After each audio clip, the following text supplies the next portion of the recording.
Prende.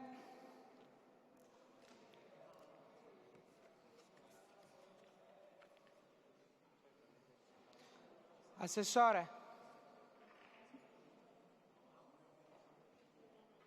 Dove siamo all'articolo?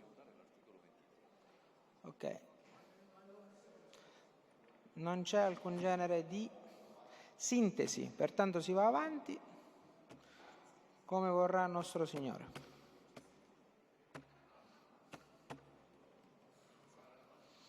Siamo all'articolo 23, colleghi. Ci sono altri interventi? Prego. Ah no, siamo sul voto del 23? Può intervenire dopo il voto.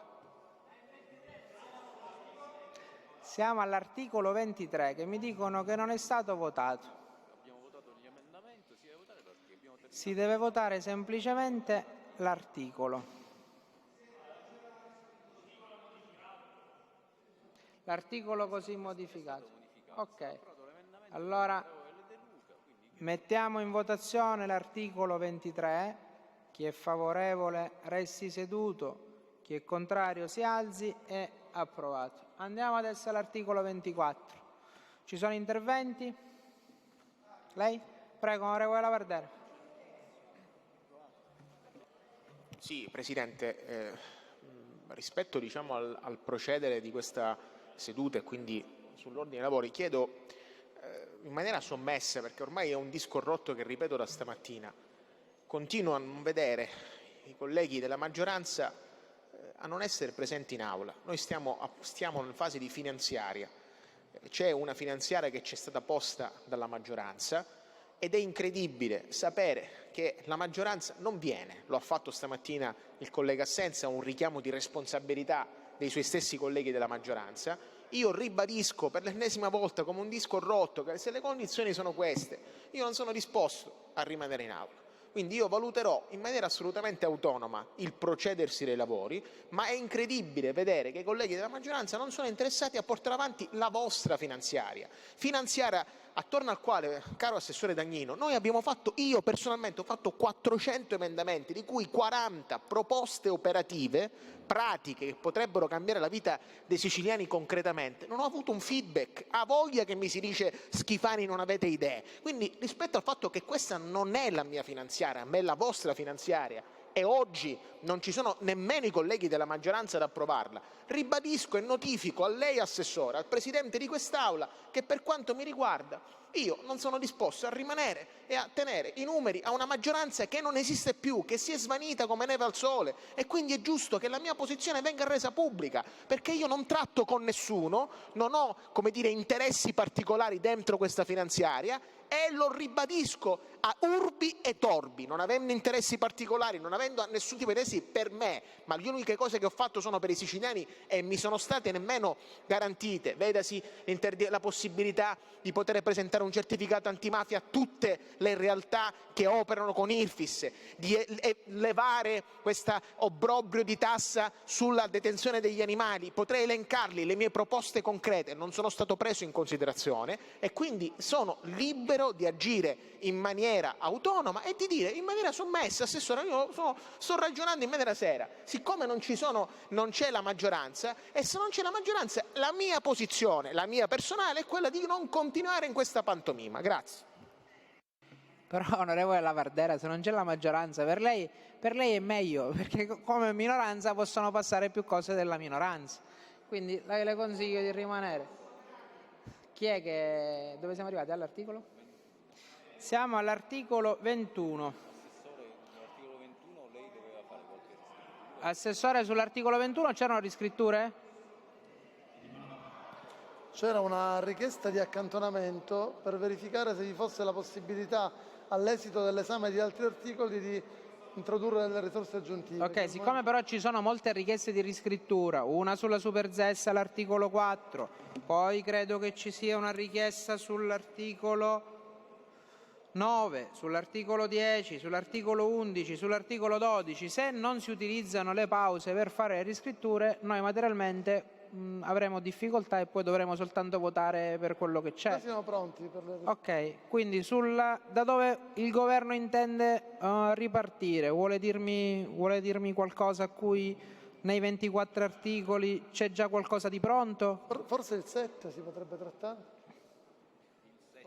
Non dico... Sull'articolo... Sì, prego, come no? L'articolo 7 va benissimo. Sull'articolo 7 ci sono emendamenti?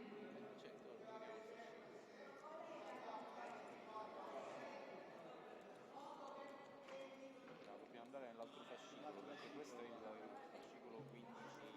Quindi dobbiamo prendere il primo fascicolo 1.14. Fondo per l'editoria. Meglio, così votiamo subito e approviamo l'articolo 7, il fondo dell'editoria, e leviamo ogni genere di dubbio, sperando che non ci siano richieste.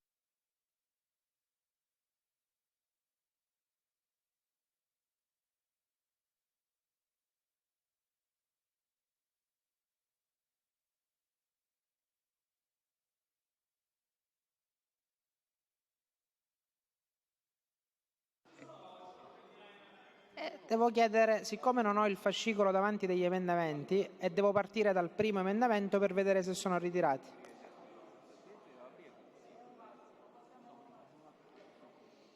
Vabbè, sul fondo dell'editoria credo che ci sia convergenza. Posso considerare ritirati gli emendamenti del Movimento 5 Stelle? I soppressivi sono ritirati, benissimo. Del Partito Democratico posso considerare ritirati i soppressivi, benissimo. Vediamo gli altri. 742 dell'onorevole Cambiano, che sostituisce il comma 1. Onorevole Cambiano, che dice? 7.42, il fondo per l'editoria. Sì, però il tema è, colleghi, avete annunciato la volontà di voler fare tantissime riscritture, ma se neanche durante le pause se ne fa una di riscrittura, noi non possiamo andare avanti così. Si è dato... Lo mantenete? Benissimo. Allora 742, parere del governo. No, tu non sei ancora... Lei non è ancora governo. No.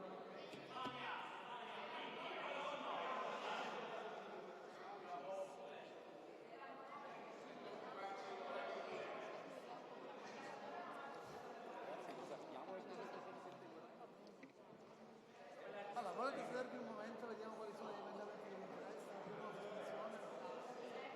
Buonasera Presidente.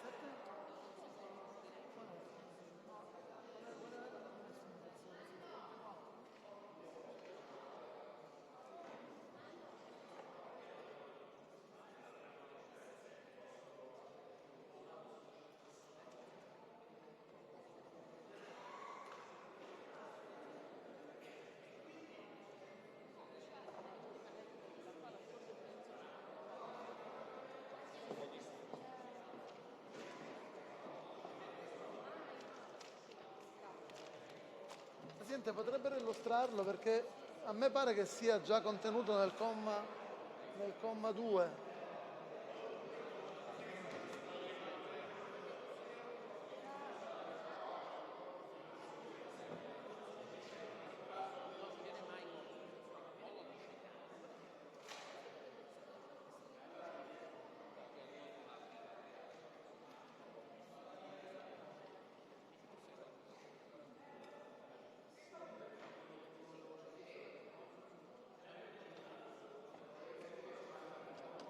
Presidente, quanto al parere del Governo sul 7.34, volevo... 742, no? 74.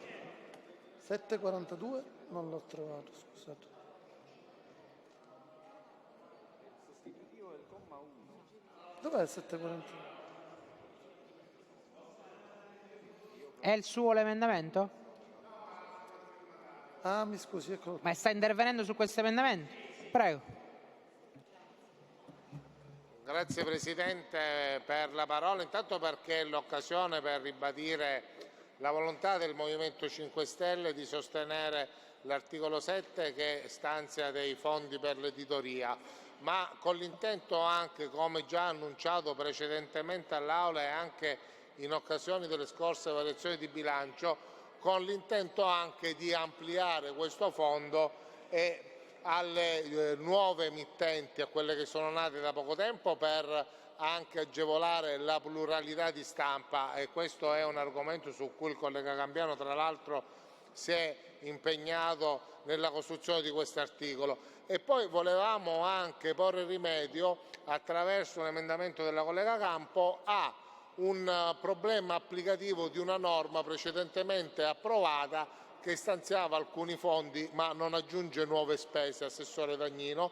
Però, siccome ci sono stati dei problemi applicativi nella distribuzione di alcune risorse già stanziate e accantonate dalla Regione per le emittenti televisive regionali, vorremmo chiedere semplicemente, Presidente Calvagno, un momentino di sospensione, proprio una questione di Non ci sono sospensioni fino a sabato alle 23:59. No, questo lo sto già annunciando. Sono finite le sospensioni. Servirebbe anche a Si lavora durante l'Aula. L'Aula non si sospende fino a quando non si chiude la manovra. Quindi lo anticipo, così lo sapete. Perfetto, Presidente Calvagno. Allora parlo 5 minuti, così nel frattempo lo scrivono.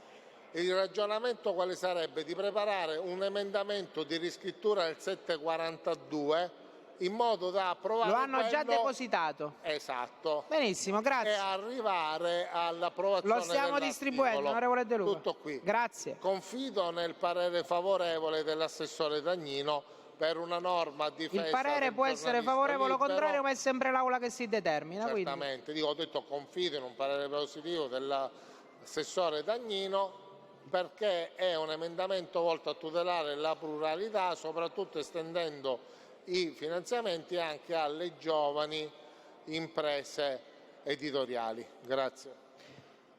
Grazie. Ha chiesto di intervenire prima l'onorevole Catanzaro e dopo l'onorevole De Leo. Prego, onorevole Catanzaro. E poi, prima l'onorevole De Luca in verità. Quindi De Luca, Catanzaro, De Leo. Prego, De Luca Cateno. De Luca prima. Avevo dimenticato.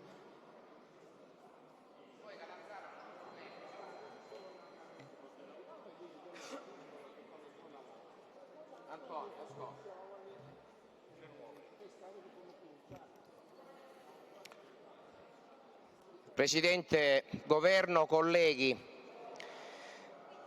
premetto che il gruppo Sud Chiama Nord voterà favorevole per questo articolo, ma è necessario, signor Presidente, fare una doverosa riflessione partendo da quello che mi è capitato, lo dico anche all'assessore Dagnino per cortesia.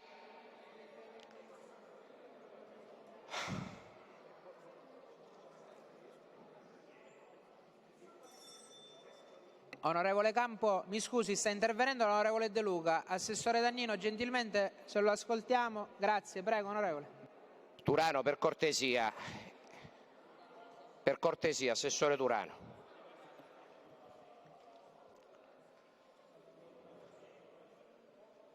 Voglio partire da un'esperienza personale.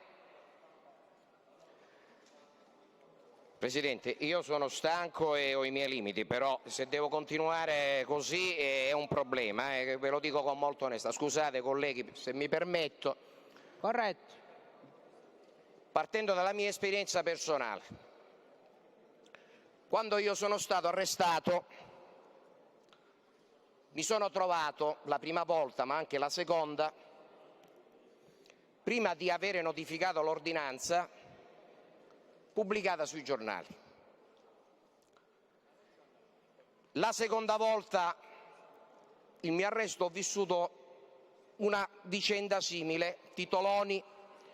Mi sono trovato anche nella mia metropoli di Fiume di Nisi con tutta la stampa che è venuta, ha intervistato i miei compaesani perché forse avevano trovato il covo di Totò Riina, non lo so.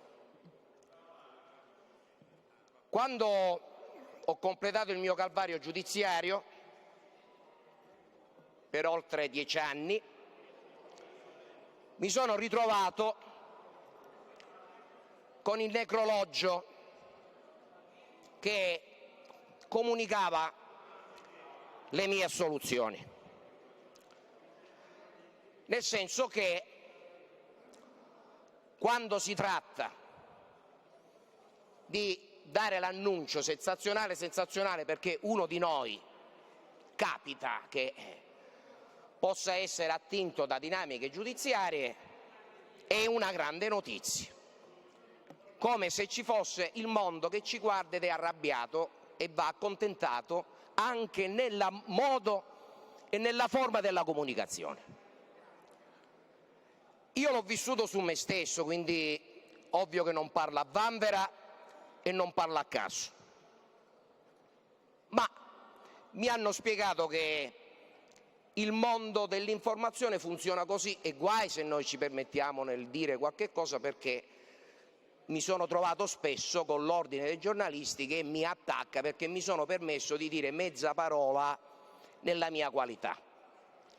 La stessa vicenda, signor Presidente, si è verificata qualche giorno fa. Io con un giornalista ho un contenzioso, sono stato querelato e stiamo andando avanti. Non è stato come il collega Cracolici che alla fine, e lo ringrazio per questo, ha rimesso la querela che mi aveva fatto. Stiamo andando avanti e mi ritrovo con due testate giornalistiche che omettono quasi anche di riportare il mio nome nella cronaca regionale. Quando ho fatto l'ultima conferenza stampa, il 16 di dicembre, quando sono entrato in sala stampa c'erano tutti i giornalisti. Questo giornalista si è alzato, se n'è uscito.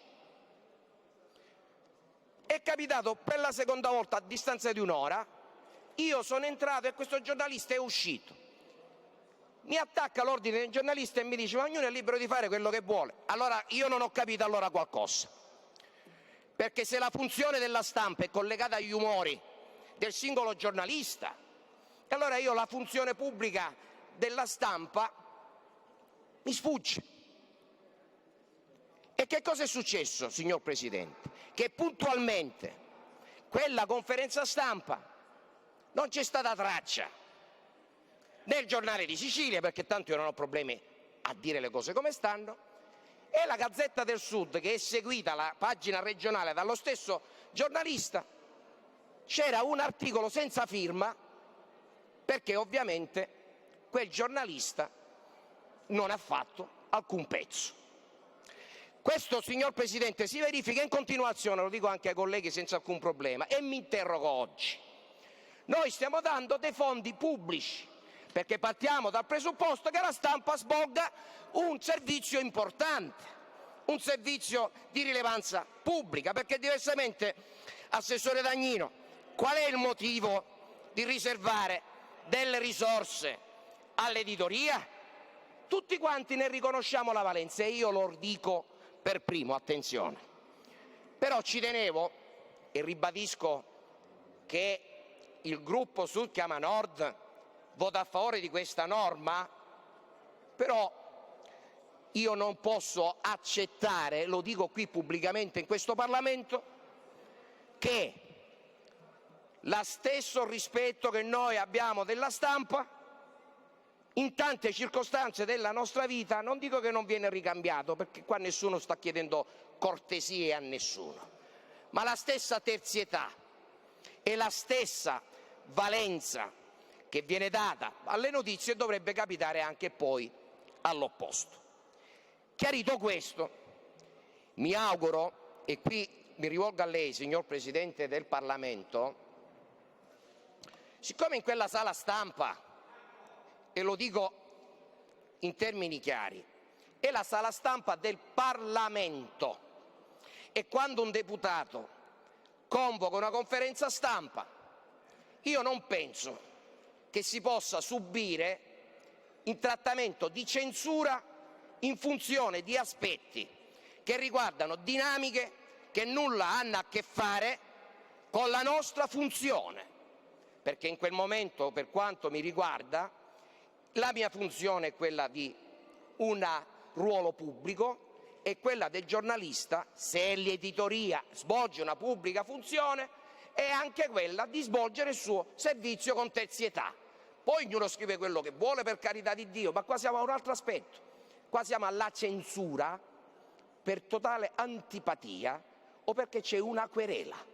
Ecco dove sta la questione. Quindi io ci tenevo, nella mia funzione di parlamentare, nel trasferire questa mia osservazione al Presidente del Parlamento, perché se la sala stampa serve per fare le conferenze stampa, ed è ovvio che noi stiamo dando un sostegno al mondo dell'editoria, penso che quantomeno la funzione di dare una notizia, poi ognuno mette in evidenza il titolo come vuole, scrive il pezzo come vuole, ma subire la censura per dinamiche che sono collegate ad altri aspetti, penso che sia una questione che non è accettabile, e nello stesso tempo non posso accettare, solo perché ho messo in evidenza qualche giorno fa questa anomalia, che il sindacato dei giornalisti mi abbia attaccato e mi ha invitato a un confronto. E io dico in quest'Aula che il confronto lo accetto. Accetto il confronto con i rappresentanti del sindacato dei giornalisti in sala stampa, scelgano loro chi deve fare il moderatore. Sarò ben lieto, dopo le feste, di fare un confronto esattamente su queste dinamiche. Chissà se sarà l'occasione per poterci stringere la mano con questo giornalista, e così magari evitiamo che quelle che sono funzioni importanti vengano magari travisate nelle loro dinamiche. Grazie. Grazie onorevole. Ha chiesto di intervenire l'onorevole Catanzaro. Prego.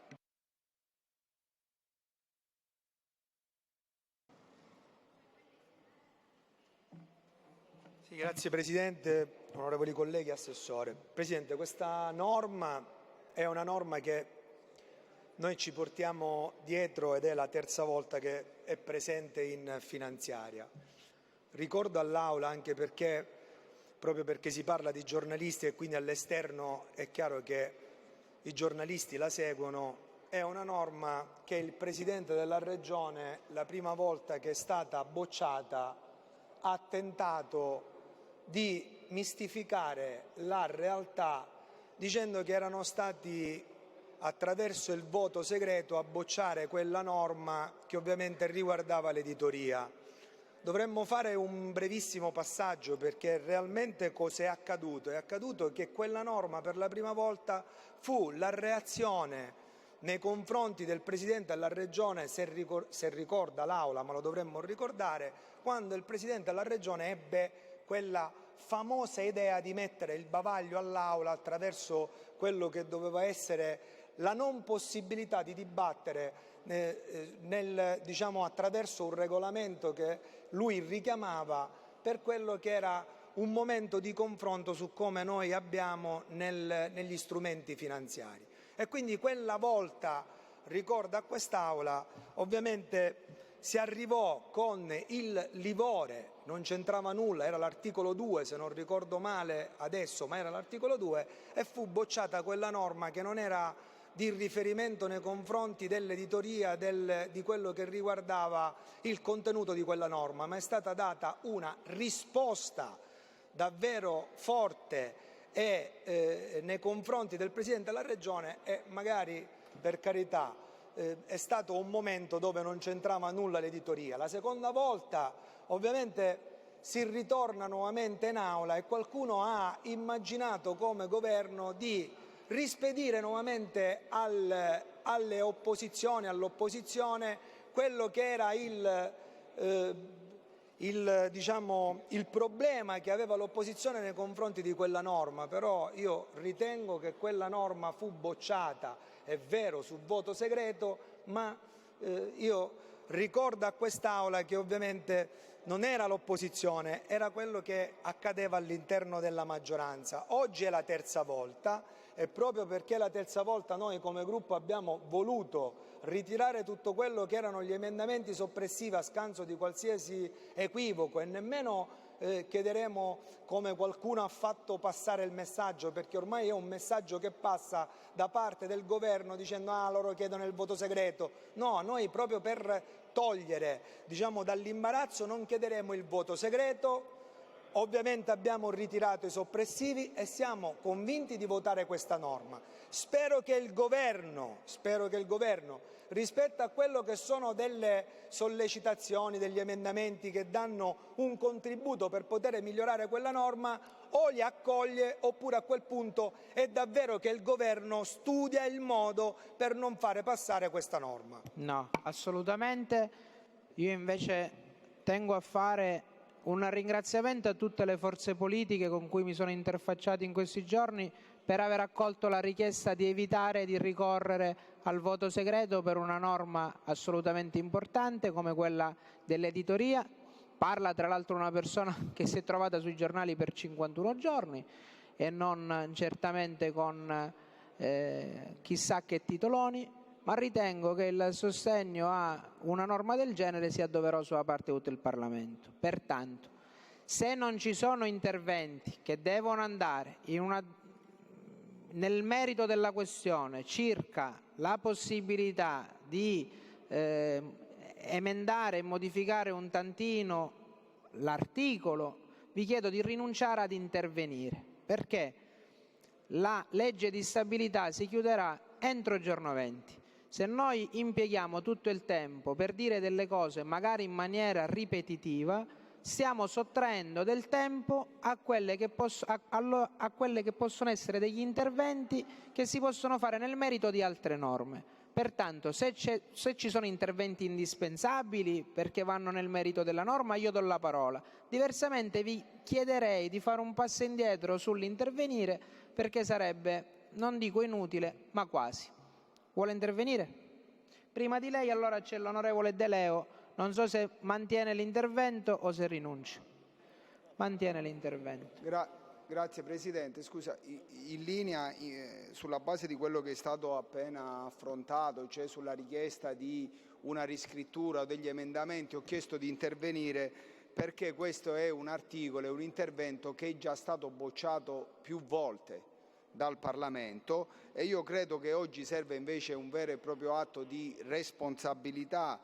Per questo volevo chiedere che il Parlamento rinunci a qualsiasi ipotesi di voto segreto su quest'articolo, perché parliamo di regole pubbliche e di criteri oggettivi destinati a imprese editoriali che chiaramente devono correttamente rappresentare voce e fatti reali e pertanto il mio invito, il mio intervento era affinché se qualcuno è contrario, appunto come ha detto lei, a quest'articolo lo dichiari apertamente, ma non si continui a bocciare questo strumento attraverso l'utilizzo del voto segreto, in quanto il passato è passato, ma adesso con responsabilità dobbiamo garantire un futuro all'informazione in Sicilia e pertanto chiedo che venga votato qualora ci fossero ipotesi di voto segreto. Non c'è questa ipotesi in questo momento, non vorrei solleticare l'attenzione di qualche deputato che finora non l'ha chiesta. Pertanto, se c'è qualcuno che vuole entrare nel merito, io lo lascio intervenire. Se è soltanto per dire l'appello a non il voto segreto, già è stato fatto questo appello. Vuole intervenire nel merito l'onorevole Lombardo, prego. Io ponevo una questione, già l'ho fatto in Commissione Bilancio, in ordine a questa norma, su cui credo di poter parlare anche a nome del gruppo che esprimerà ovviamente voto favorevole, perché in Commissione Bilancio noi abbiamo emendato la parte relativa ai possibili destinatari del contributo del Fondo per l'editoria, includendo i giornalisti, i soci lavoratori di cooperative. C'è un emendamento che è il 7.43 dell'onorevole Intravaia, che non vedo in aula, che faccio mio, che prevede anche le società di persone. Le spiego subito, Presidente. Si tratta sostanzialmente di allargare la platea dei destinatari anche a quelle realtà giuridiche che esercitano l'attività giornalistica e che, come dire, non hanno giornalisti contrattualizzati se non giornalisti a partita IVA sostanzialmente. Si tratta delle piccole realtà che molto spesso non sono nelle condizioni di poter, come dire, avviare dei contratti di lavoro subordinato all'interno dell'attività e che meritano, a mio modestissimo parere, altrettanta attenzione e un'adeguata attenzione perché possono essere inclusi. Io credo che l'obiettivo di questo fondo sia quello soprattutto di incoraggiare la libera attività giornalistica delle piccole realtà giornalistiche e quindi credo che questo emendamento che faccio mio vada in questa direzione. Si tratta del 7.43.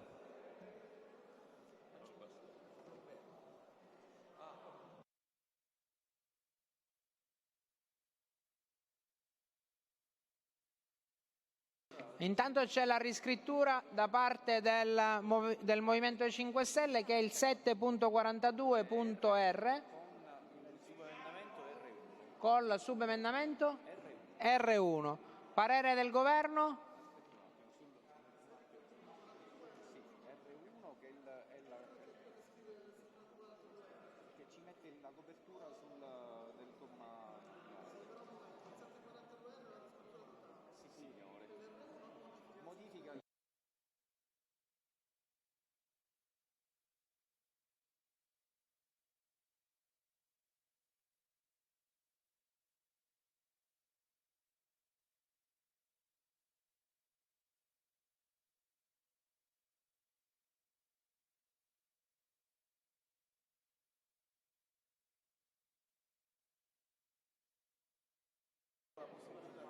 No, è riscritto, è riscritto.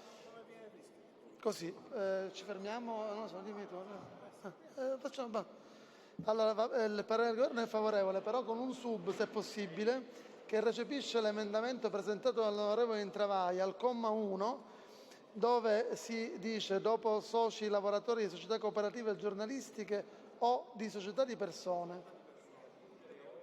Quindi aggiungere o di società di persone. Va bene, va bene.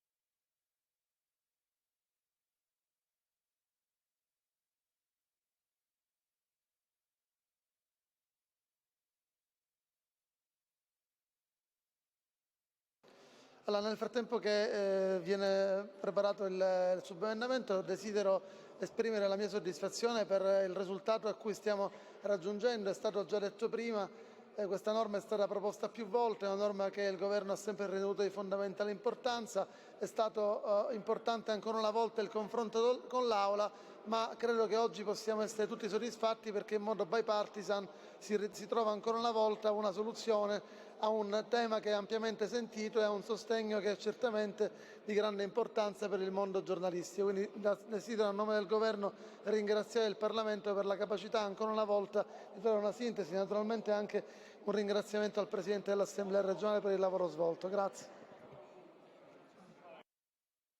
Prego, onorevole Giambone. Grazie Presidente, onorevoli colleghi.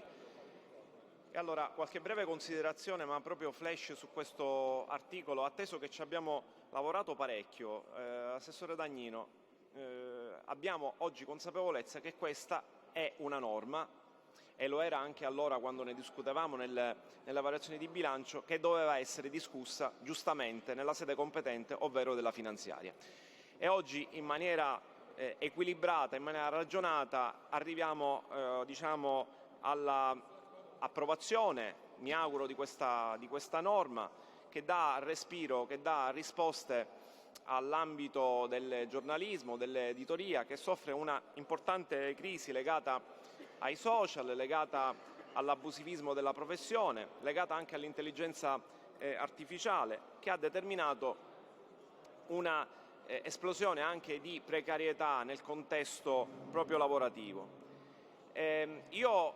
Presidente, volevo anche aggiungere un altro aspetto. Uno dei motivi che durante le variazioni di bilancio ha portato a una posizione critica del Partito Democratico rispetto a questa norma, che inizialmente non è stata per nulla condivisa, è stata quella di escludere in maniera ingiustificata le emittenti radiofoniche, cosa che in due distinti momenti nei testi ha determinato, per così dire, appunto, una ingiustificata esclusione di tutto un mondo che lavora nell'informazione quotidianamente, ed era ingiusto escluderle appunto da questa tipologia di intervento. Detto questo, abbiamo parlato anche in Commissione bilancio di una esigenza, quella di far sì che i lavoratori del mondo del giornalismo possano beneficiare delle agevolazioni previste da questa norma, ovvero che tutto il mondo dell'editoria e a cascata anche i dipendenti possano averne un vantaggio. In tal senso abbiamo predisposto degli emendamenti e quindi io chiedo all'assessore Dagnino una attenzione in tal senso, che nella fase di predisposizione di quelli che saranno i vari decreti attraverso cui si determineranno le agevolazioni di cui al presente articolo, si valuteranno delle premialità per quelle emittenti radiofoniche, radiotelevisive o editori di ogni ordine e grado che rientrano in questa norma, che applicano i contratti collettivi sottoscritti dalle organizzazioni sindacali maggiormente rappresentative. Con questo non si vuole in alcuna maniera escludere tutte le altre emittenti o gli altri editori che non sono nelle condizioni, in quanto piccoli, di poterli applicare in alcuni casi, ma io credo che un sistema premiante sia un modo per migliorare la condizione del contesto lavorativo in cui quotidianamente i giornalisti si trovano ad operare. Quindi, Assessore Dagnino, non so se mi ha seguito, ma credo proprio di sì.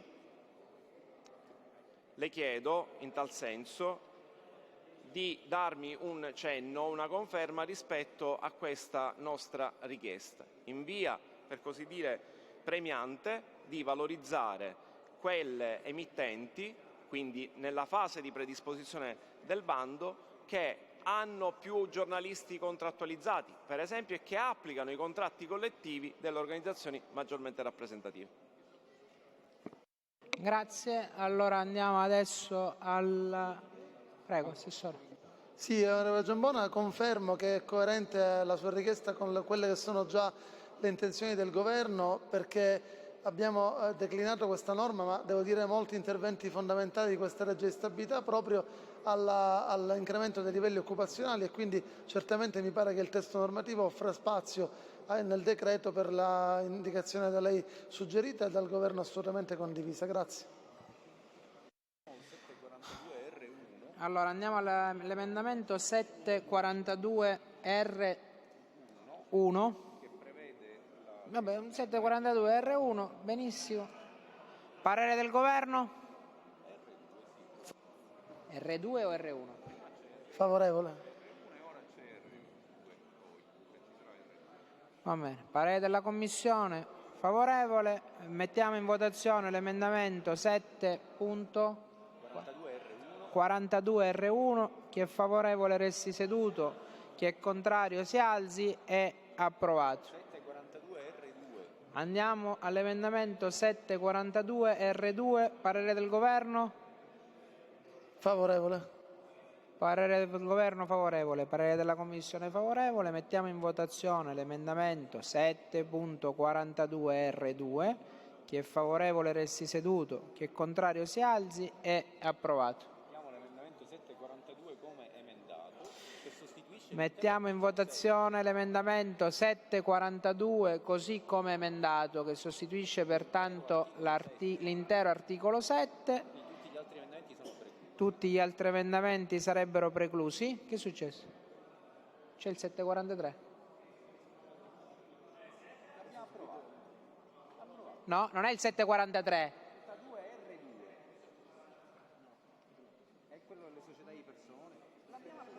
Ma non è il 743, guarda.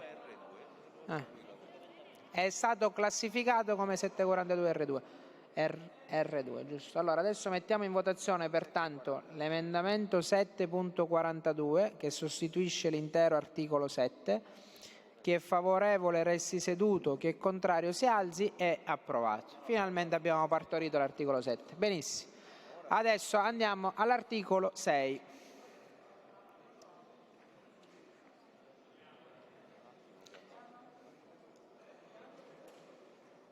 Ci sono soppressivi dell'onorevole De Luca Antonio e dell'onorevole Catanzaro. De Luca Antonio. Mantenuti o ritirati?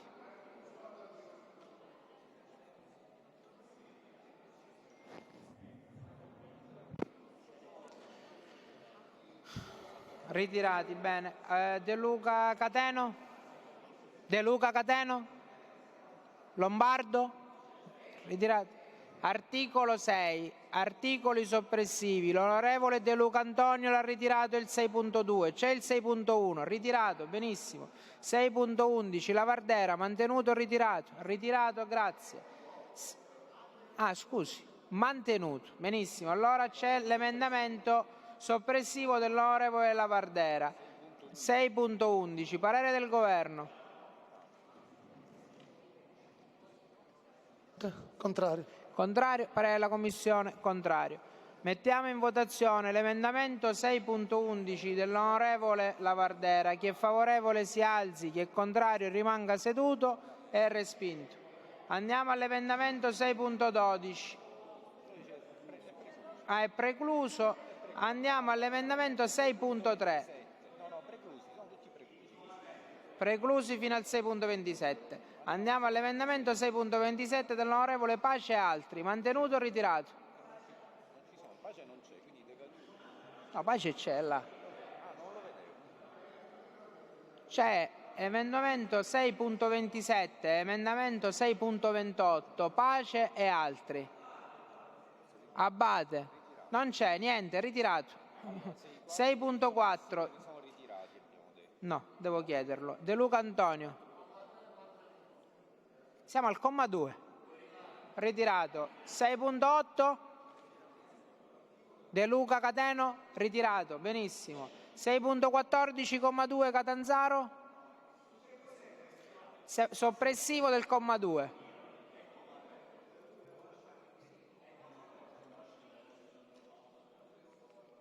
Mantenuto o ritirato, onorevole Catanzaro? Ritirato. 6.18, onorevole Lavardera. Mantenuto o ritirato? Ritirato, grazie. 6.31, onorevole Marano. Mantenuto o ritirato? Mantenuto. Parere del Governo. 6.31. No. Prego, certo, prego, voglia. Proprio velocissimamente. Semplicemente la previsione normativa prevede che al fine di ottenere il 25% di riduzione un'impresa deve avere 10 autovetture, ma le piccole imprese chiaramente magari non hanno questa dotazione, quindi riduco da 10 a 5 autovetture, Assessore.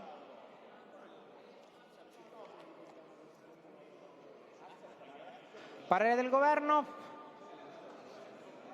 Assessore, non mi ha sentito. 6.31 dell'onorevole il parere del Marano. Governo è contrario perché andrà a toccare il numero degli autoveicoli, mi va a modificare l'attestazione di copertura finanziaria che mi ha fatto il Dipartimento delle Finanze, quindi essendo un numero addirittura dimezzato di veicoli non è detto che questo non generi una minore entrata e quindi richieda copertura finanziaria. Io credo che potrebbe essere anche l'ammissibilità la valuta la Presidenza, però avrebbe un tema di copertura, non è quantificato. Benissimo, allora il parere è contrario del Governo, parere della Commissione è contrario. Mettiamo in votazione l'emendamento 6.31. Chi è favorevole si alzi, chi è contrario rimanga seduto. Non è approvato. Andiamo al 6.21 dell'onorevole Porto e altri. Mantenuto o ritirato? Porto. Mantenuto. Parere del Governo. 21. Assessore, 6.21. Non si faccia disturbare dall'onorevole Di Mauro, che lo fa sempre, lo fa. Sempre lei è.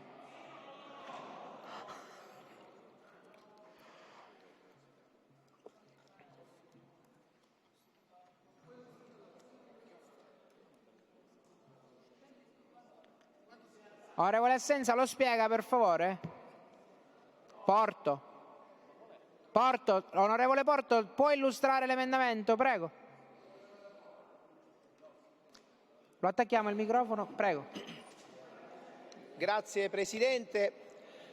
Io ringrazio l'Aula e soprattutto vorrei che ci fosse un'attenzione particolare su questo emendamento perché voglio sottolineare la sensibilità che ha il Governo e soprattutto che abbiamo un poco tutti negli ultimi anni per raggiungere l'obiettivo che ci impone l'Europa al 2030 di ridurre quelle che sono le emissioni di CO2. Se noi facciamo una disamina del nostro territorio sappiamo soprattutto nel 2025 che c'è un aumento dell'1,3% dell'aumento del CO2. il Governo ha proposto di introdurre una esenzione per quanto riguarda, come prevede la Cassazione con un decreto della Cassazione, la possibilità di ridurre l'obbligo di pagamento del bollo per quanto riguarda i mezzi su 4 ruote. Sappiamo benissimo che l'Italia basa il 98% del trasporto su 4 ruote e quindi ritengo che quest'Aula debba sensibilizzare maggiormente l'emendamento che io ho proposto. L'emendamento è brevissimo, lo spiego in maniera sintetica, estende quello che chiaramente già era previsto per i mezzi fino a 2,5 tonnellate a oltre 3,5 tonnellate fino a 12.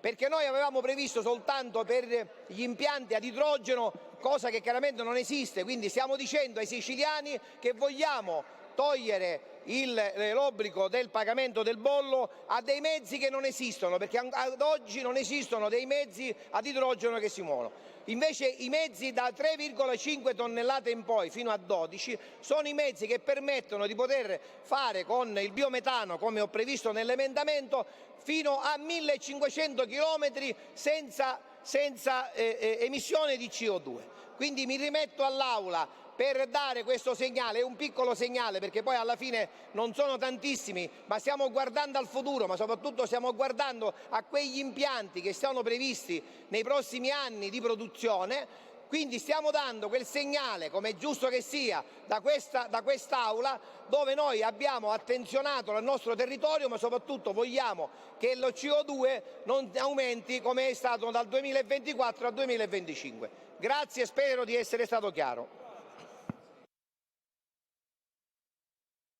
Parere del Governo? Vi prego. È favorevole.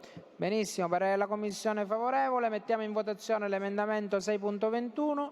Chi è favorevole resti seduto, chi è contrario si alzi. È approvato. Andiamo al 6.29 precluso, andiamo al 6.30 dell'onorevole Marano e altri. Mantenuto o ritirato? Accenda. L'onorevole Grasso, sì. Prima l'onorevole Marano che è firmataria dell'emendamento, dopo l'onorevole Grasso. Prego, onorevole Marano. Assessore, questo emendamento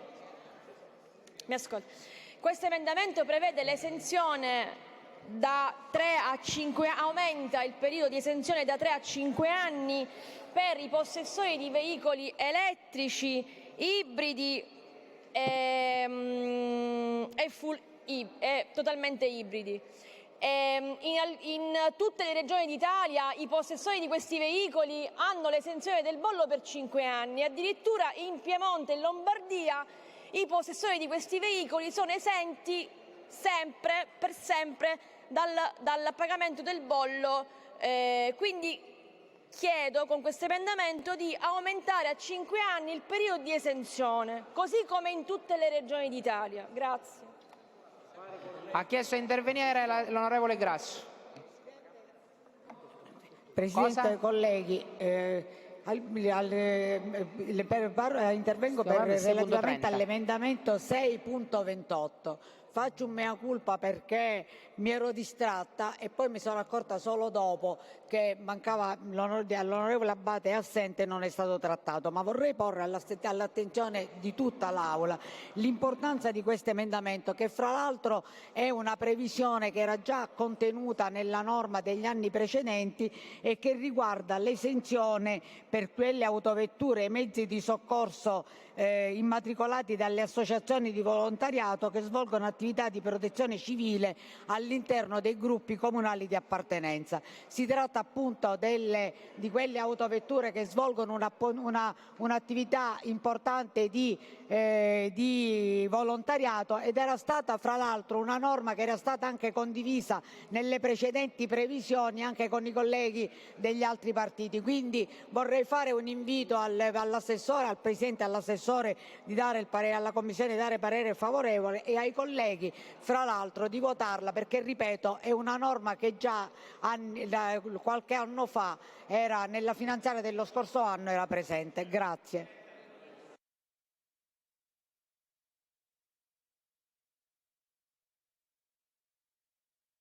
Benissimo, andiamo al 6.30, parere del Governo?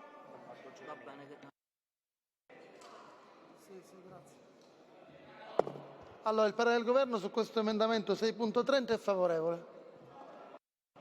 C'è il parere favorevole del Governo. Visto e considerato che questo emendamento ho capito che interessa tutta l'Aula, anziché intervenire andiamo a vedere il parere della Commissione. Favorevole, mettiamo in votazione l'emendamento dell'onorevole Marano 6.30 con parere favorevole di Governo e Commissione. Chi è favorevole resti seduto, chi è contrario si alzi. È approvato. Ha chiesto di intervenire l'onorevole Lombardo Giuseppe. Nel frattempo dico già all'onorevole Tomarchio che c'è il 6.25. Onorevole Tomarchio, devo ascoltare. Non ora, prima c'è l'onorevole Lombardo Giuseppe Geremia. Prego, onorevole. Sì, posso? Sì, Presidente. No, io in ordine a quanto ha espresso la collega Grasso, che ha fatto proprio l'emendamento dei colleghi Pace, eccetera, eccetera, È tra i firmatari. Scusi, è tra i firmatari non è Grasso. Voglio precisare che questo emendamento, che ha la piena condivisione anche del nostro gruppo parlamentare, rientra in una previsione più ampia che è riportata nell'emendamento successivo, il 6.26, quindi io direi di attendere e magari fare un unico testo. C'è anche il 6.24 dell'onorevole Spada che riguarda sostanzialmente l'esenzione del bollo auto, cosa che già è prevista in tutto il resto d'Italia, per le associazioni di volontariato. Noi abbiamo a inizio legislatura, nella legge regionale 2-2023, previsto questa esenzione applicandola per il triennio 2023-2024-2025. Si tratta sostanzialmente di estendere la continuità di questo beneficio anche per questo triennio, in considerazione del notevole apporto che tutte le associazioni di volontariato per scopi sociali, sanitari e di protezione civile danno, in ragione anche di un principio di sussidiarietà. Quindi chiedo al Governo di accogliere questa nostra richiesta, di considerare che ci sono più emendamenti. Assessore Dagnino, la pregherei di prestare attenzione al mio intervento. Io prego il Governo su questo tema e fare una previsione che sia la più ampia possibile, ricalcando quanto già previsto nella legge regionale 2-2023, la legge di stabilità del 2023, per includere tutte le associazioni di volontariato, inclusi appunto i gruppi di protezione civile comunale, ma così come anche tutto il resto che riguarda appunto il volontariato. Si tratta sostanzialmente di estendere al triennio 2026-2028 il beneficio già previsto nella legge regionale 2-2023.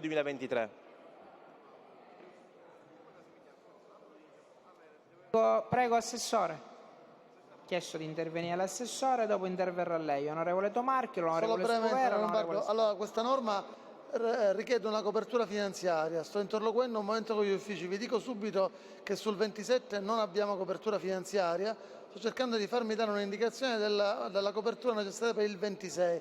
Quindi vi chiedo un momento di attendere che gli uffici mi diano un riscontro. Grazie Assessore. Allora, prima aveva chiesto di intervenire l'onorevole Tomarchio, dopo aveva chiesto di intervenire l'onorevole Sunseri e infine l'onorevole Spada. L'onorevole Scuvera, scusi.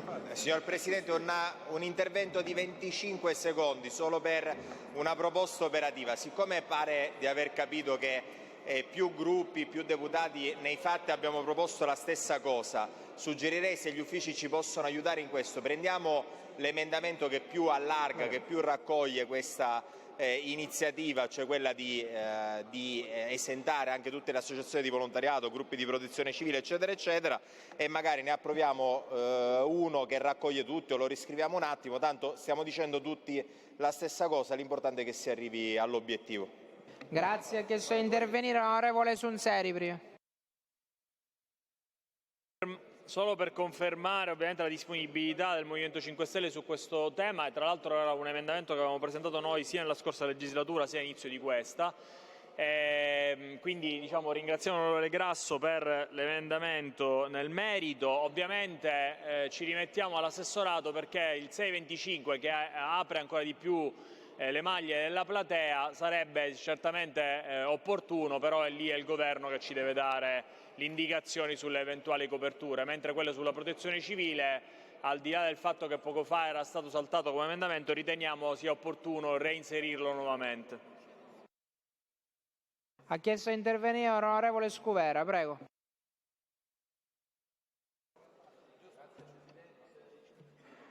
Grazie Presidente, onorevoli colleghi. Ho ascoltato l'intervento dell'assessore.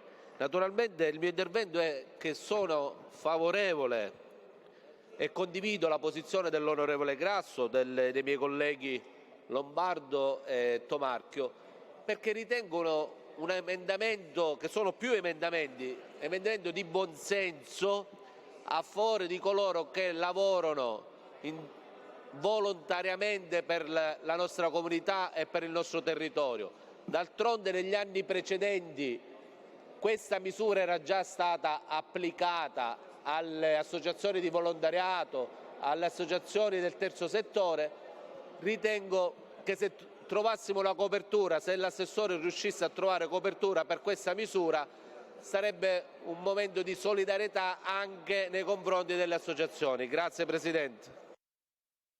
Grazie. Allora andiamo adesso al parere del governo. Qual era? Com'era?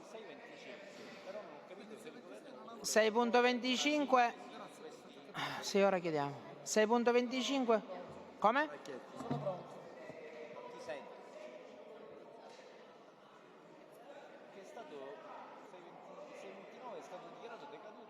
È stato chiamato in aula il 629 come il 628 e non è stato trattato. Allora, il 621 l'abbiamo approvato, il 629 è precluso, perché abbiamo approvato il 621. Spiego subito, onorevole Abbate, il 629 perché era precluso da quello che abbiamo votato precedentemente. Sì. Andiamo adesso al 6.25. È precluso perché abbiamo approvato quello, è precluso.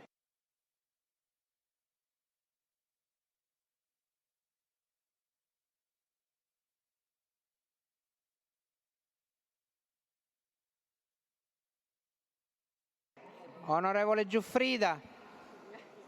Grazie onorevole Cracolici per i consigli che sono sempre saggi. Onorevole Giuffrida, mi sto rivolgendo a lei. Onorevole Lombardo, il 6.21, l'approvazione del 6.21 ha precluso l'emendamento 6.29 a firma dell'onorevole Pace e altri.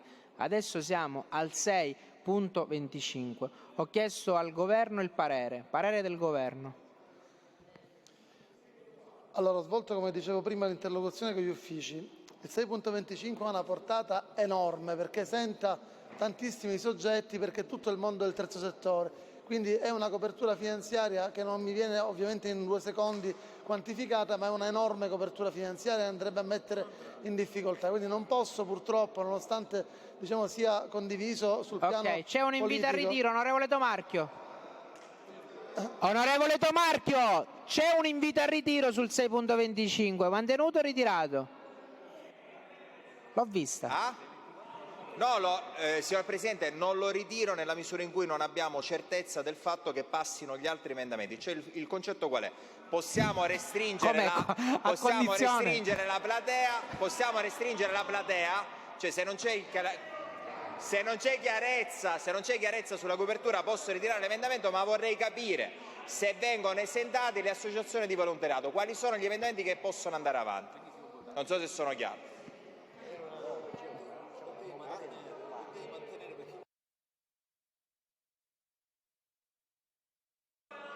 Eccoci. Ho avuto invece disponibilità da parte degli uffici sul 6.26 per una semplice ragione, perché il 6.26 non genera una minore entrata in quanto nel triennio appena decorso 23-25 non c'è stato gettito perché era già esente, quindi estendere per altri 3 anni non mi genera una minore entrata. Quindi sul 6.26 posso dare parere favorevole, sugli altri no.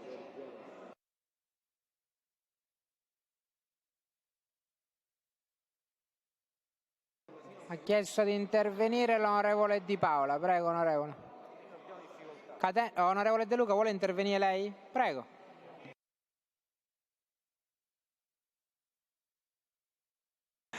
Comunque oggi ho visto che secondo me sono presi troppi caffè tutti. Sto vedendo particolarmente effervescenza. Prego, onorevole De Luca. Grazie Presidente. Assessore Dagnino, Governo, colleghi, noi abbiamo presentato un emendamento in questa direzione del 6.22 che punta del 6.22 o del 6.25? Perché secondo me ci stiamo... Il mio era 6.22, non ho capito perché, ma non ha importanza. Ma è successivamente. Ok, ma è la stessa materia, lo stesso argomento, quindi siccome se viene approvato questo quello viene precluso, ma non è questa la questione, la materia in sé è importante. Credo che fino al 2025, Assessore Dagnino, lei può avere un dato, mi permetto di dire, quantomeno lei può avere la quantificazione in tempo reale di quanto costava l'esenzione prevista intanto per i soggetti della protezione civile che comunque hanno l'esenzione fino a dicembre del 2025. Quindi intanto partiamo da quella che era un'esenzione esistente, visto che c'è un problema di coperture. È ovvio che noi stiamo parlando di un settore, e lo dico come sindaco, che utilizziamo in continuazione e di conseguenza da quelli che sono il supporto per la Polizia Municipale, perché in questo momento tutti quanti siamo in grande difficoltà. Lo vediamo anche per quanto riguarda il volontariato in altri settori, le guardie ambientali, cioè c'è tutto un mondo che in questo momento sta aiutando i palazzi municipali in assenza di risorse umane. E allora è ovvio che questo Parlamento non può non tenere conto di questo supporto indispensabile che queste organizzazioni garantiscono ai cittadini attraverso convenzioni che sono poi anche da questo punto di vista disciplinate, sono molto stringenti e quindi anche i rimborsi ovviamente non possono eccedere quelli che sono i tetti previsti dalle normative. Ma la Regione non può oggi non tenere conto che questa platea svolge un servizio essenziale. E allora mi permetto all'assessore Dagnino un consiglio non richiesto, perché credo che è poi il sentimento diffuso di tutto il Parlamento, è inutile che ci giriamo attorno. Presidente, io chiedo che venga accantonato quest'articolo, che si faccia un attimo, una riscrittura tenendo conto con gli approfondimenti delle coperture finanziarie, almeno sapere. Poi nel momento in cui ci rendiamo conto anche della quantificazione si prenderanno le decisioni del caso. Però bocciare gli emendamenti dei colleghi, compreso anche il nostro, per una questione di copertura finanziaria, sapendo che si tratta di una materia sensibile e indispensabile per chi si trova quotidianamente in trincea, non lo ritengo corretto. Quindi chiedo, Presidente Galvagno, che venga accantonato questo emendamento, chiedo all'assessore Dagnino di un supplemento di pazienza per poter approfondire con gli uffici eventualmente di quanto si tratta in termini definitivi, partendo da quella che comunque era il costo dell'esenzione vigente e eventualmente capire l'ampliamento della platea che costo presuntivo ha, in modo tale che questo Parlamento possa decidere, prendersi la responsabilità delle decisioni conseguenziali. Grazie. Ascolti, onorevole De Luca, visto e considerato che tra l'altro parla con una persona che ha fatto per tanti anni volontariato e sa quanto vale quello che lei dice, e molti altri deputati hanno detto, io sono d'accordo ad accantonare l'articolo 6, ma siccome alcuni di voi mi hanno chiesto di accantonare l'articolo 4 per una riscrittura, credo lei, qualcun altro mi ha chiesto di accantonare l'articolo 5 per un'eventuale riscrittura, l'articolo 7 è stato votato, l'articolo 8 c'era una riscrittura annunciata da parte di alcuni colleghi. Dico, sono moltissime riscritture. O prendiamo dal testo quelli che noi vogliamo votare, perché le riscritture non si fanno da sole, cioè dobbiamo fermare l'Aula o comunque serve qualcuno che cominci a presentare dei testi. Quindi quello che le chiedo, onorevole De Luca, visto e considerato che ha posto lei il tema, faccia la sintesi con tutti coloro i quali sono intervenuti mentre noi andiamo avanti. perché se ogni articolo che noi diciamo dobbiamo fare riscrittura, qui rimarremo fino a stasera e avremo approvato solo un articolo.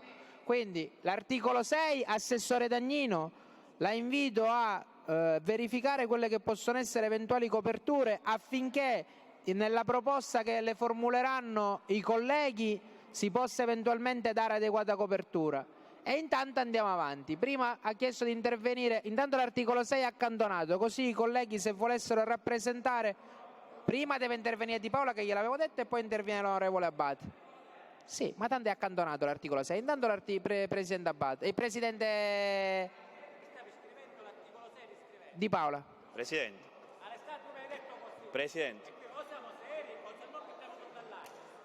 Presidente, Governo, Presidente, è chiaro che lei ha un onere incredibile perché è emerso chiaramente e sta continuando a emergere in aula il fatto dell'assenza del Presidente Schifani ad oggi nel governo regionale. Io non ho capito chi rappresenta il governo regionale nei confronti dei deputati di maggioranza, perché com'è possibile che noi stiamo discutendo un emendamento di Forza Italia, l'assessore Dagnino è di Forza Italia e noi discutiamo in aula un emendamento che aumenta la copertura finanziaria dello stesso articolo e stravolge la norma sempre di Forza Italia. Presidente, è chiaro che c'è un problema enorme. Noi siamo qui e stiamo continuando a votare, a portare avanti questa finanziaria, ma è chiaro che dentro Forza Italia c'è un emendamento firmato dal capogruppo di Forza Italia, da un componente di Forza Italia che stravolge la norma e l'assessore di riferimento è di Forza Italia. C'è un problema enorme all'interno del governo e all'interno del partito Forza Italia, Presidente, e vorrei sapere ad oggi, Presidente Galvagno, il governo regionale, chi è che dal governo regionale può dire sì o no ad un emendamento della maggioranza? Perché poi sull'emendamento delle opposizioni io comprendo l'intervento dell'onorevole De Luca, che ovviamente cerca di modificare la norma, cerca di apportare miglioramenti, ma gli emendamenti modificativi della maggioranza, Presidente Galvagno, com'è possibile? Allora io chiedo, Presidente Galvagno, altrimenti qui continueremo ad accantonare norme su norme, o il governo regionale fa chiarezza con i suoi deputati di maggioranza o noi come opposizione continueremo a votare e quello che bocceremo si boccerà e quello che si approva, Presidente, perché qui altrimenti va a finire che noi andremo continuamente ad accantonare e l'accantonamento lo stanno chiedendo gli stessi deputati di maggioranza, ma si parlano col governo, Presidente. Abate, rimanga lì. Allora, onorevole Di Paola, mi scusi onorevole Abate, per essere chiari, il Parlamento non è passacarte e ha dimostrato di esserlo sempre. C'è una proposta, c'è una legge di stabilità che è in aula, il Parlamento è sovrano e può decidere di emendare come meglio ritiene.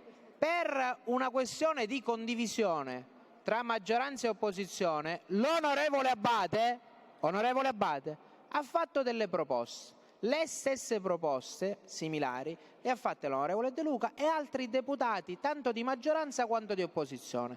Proprio in virtù del non mettere necessariamente in votazione qualcosa senza una condivisione, ma volendo ascoltare tutte quelle che sono le proposte, anche perché questa finanziaria non è una finanziaria di 20 articoli, è una finanziaria molto grossa, e pertanto c'è molta carne al fuoco e determinarsi su dei temi assolutamente importanti e sensibili non è molto semplice. E allora la richiesta dell'onorevole Abate va in pari passo con l'onorevole De Luca e con altri deputati anche del Movimento 5 Stelle, quindi non vedo nulla di strano e nulla di brutto se si accantonasse per fare una sintesi. Però attenzione, certo può intervenire lei, onorevole Abate.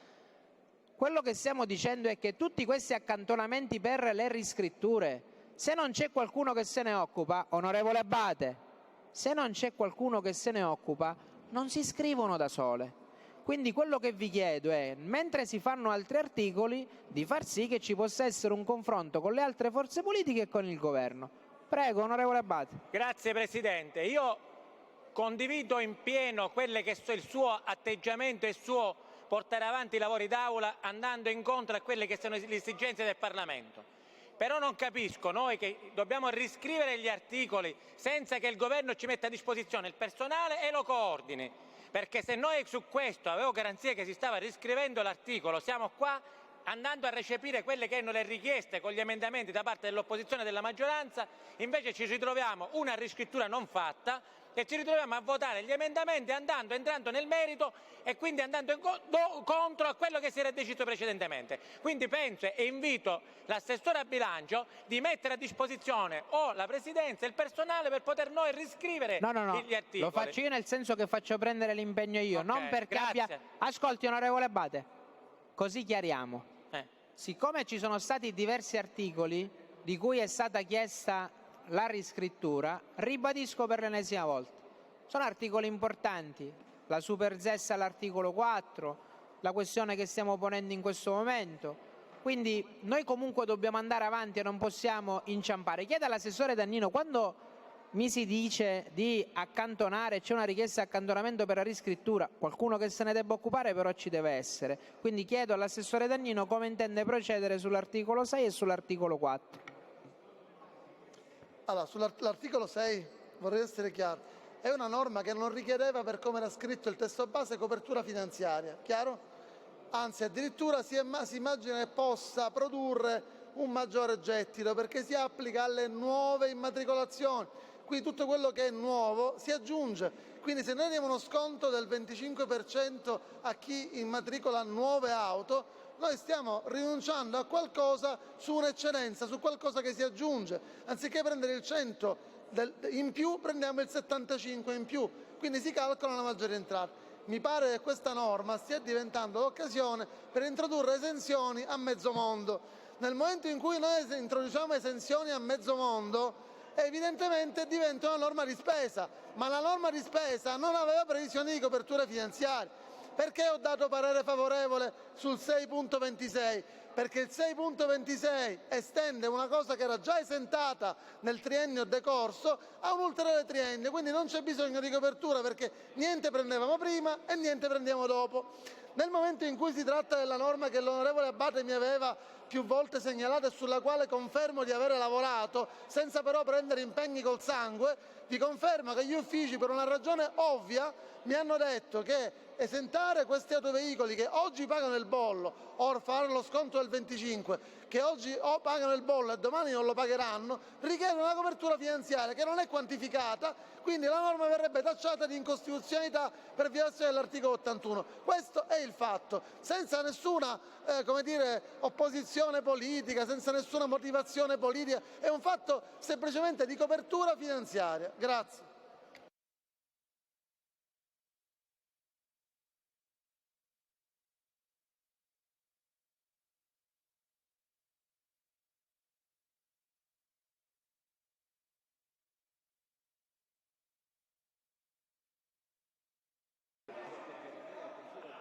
Intanto ha chiesto di intervenire l'onorevole Tomarchio, prego. No, signor Presidente, chiariamoci. Prego. Il clima è sereno. No, chiariamoci una volta per tutte, perché abbiamo sentito un attacco diretto come se ci fosse un problema di dialogo tra deputati, assessori. Non c'è problema di nessun genere. Noi qua rappresentiamo i siciliani e siamo in un'aula democratica e siamo chiamati qui non a pigiare un tastino. Se ci avessero detto il primo giorno di legislatura che venivamo qua a pigiare un tastino, ognuno di noi decideva se stare o non stare. Noi siamo qui per fare proposte, siamo qui per migliorare i testi. Questo è il Parlamento siciliano, non siamo qui per farci dire cosa fare e non siamo qui per obbedire a nessuno. C'è un testo del governo che noi abbiamo sottoscritto, che noi condividiamo, ma noi facciamo le nostre proposte e se le proposte sono buone abbiamo il diritto, non solo il diritto, il dovere di farle, perché non siamo qui a pigiare un tastino, siamo qui a rappresentare i siciliani, siamo qui a fare proposte e siamo qui a cercare di migliorare la vita dei nostri conterranei. Benissimo, allora mentre c'è questa riscrittura accantoniamo l'articolo 6, Sull'articolo 4, onorevole De Luca, onorevole assessore Dannino, ha detto che c'è la riscrittura sulle super ZES. L'articolo 5, a 1 li dobbiamo fare. Siamo all'articolo 5. Sì, perché il 4 hanno chiesto una riscrittura sulle super ZES. Forse c'era l'onorevole Cracolici con cui avevo parlato che aveva qualche idea. Intanto sull'articolo 5, onorevole De Luca Antonio, sono mantenuti o ritirati i soppressivi? De Luca? No, me lo deve dire. Ritirati? Gilistro, onorevole Gilistro, ritirati i soppressivi? Sì. Grazie. Onorevole Catanzaro. Onorevole Catanzaro.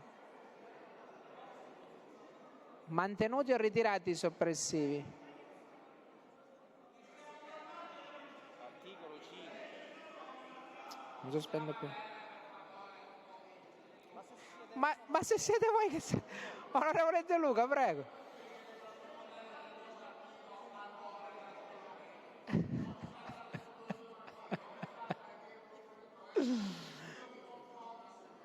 Va bene, intanto voleva intervenire onorevole Cracolici sul merito, voleva intervenire. Prego, onorevole Cracolici. Ma gliel'ha dato? Ma è vero? Ma chi? Ho dato uno schiaffo a Danilo. Chiedete il microfono. Presidente, io sono fermo perché dice che c'è stata una rissa, non so. Ma che sta dicendo, onorevole Cracolici, per favore? Io mi hanno riferito. E mi hanno riferito, derelato, dai. Mi sta sembrando, mi ha detto mio cugino, dai, per favore. Allora, Presidente,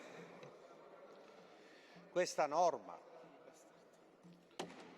che è stata anche presentata con una certa enfasi alla stampa nel presentare questa manovra, in realtà è un topolino che partorisce la montagna, perché si scopiazza la norma sugli ecoincentivi che sono stati abrogati in parte, perché il 50% rimane ancora in capo agli sconti sulle ristrutturazioni edilizie,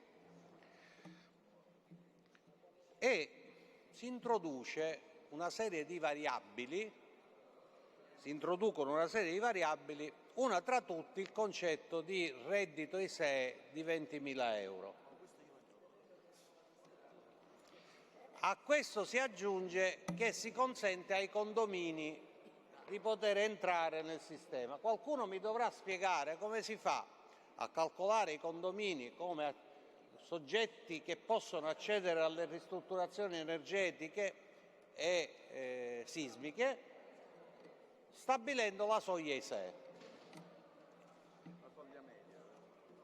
Allora, io penso che siamo in presenza di norme, come dire, visionarie per definirle nella maniera più gentile possibile, di difficile attuazione e comunque con una copertura finanziaria che è assolutamente risibile rispetto a quello che la storicità degli interventi di ristrutturazione edilizia ci dicono.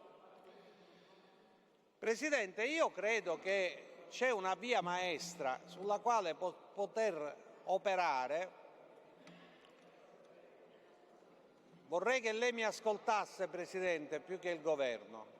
Io già l'ho ascoltato e ho ricordato che lei aveva proposto una riscrittura, onorevole Cracolici. Sì, no, in realtà c'è già un emendamento previsto che si limita a rifinanziare la legge del 2009, che è una legge che ha funzionato fino a un certo punto, poi non è stata più finanziata, che aveva un automatismo, non dovevi fare domanda a nessuno, attraverso il sistema bancario accedevi a un mutuo per ristrutturare un'abitazione, un condominio, nell'ambito dei centri storici e delle zone A1 diciamo, definite ad alta densità edilizia nelle zone di piano regolatore, con l'abbattimento totale degli interessi e attraverso, come dire, la gestione bancaria dell'accesso al mutuo. Quindi non c'erano graduatorie, non c'erano sistemi di verifica ISEE e non ISEE, ma chi interveniva, se la volontà nostra è di sostenere la riqualificazione del nostro tessuto urbano, in particolare nei centri storici e nella cosiddetta edilizia di borgata, questo sistema consentiva di poterlo fare con un abbattimento totale degli interessi e restituendo, se non ricordo male, in 20 anni o 10 anni, adesso non ricordo male, se non ricordo male qual è la norma, ma insomma non dobbiamo inventarci nulla, perché qui a forza di inventarci le norme rischiamo di non far comprendere e di non attuarle, e poi ci si vanta del fatto che abbiamo anche dei grandi avanzi nella gestione finanziaria. Certo, se facciamo le norme e non le utilizziamo, l'avanzo si produce. Ecco perché, Presidente, io chiedo di sostituire interamente l'articolo 5 con l'emendamento che rifinanzia la legge del 2009. C'era già una convenzione con l'Unicredit, si può estendere ad altri soggetti finanziari. Ma è presentato l'emendamento? Sì, Qual è il numero? Se lei mi chiede il numero... No, non è stato caricato a questo. Ok. È un emendamento presentato, glielo posso fare avere senza numero.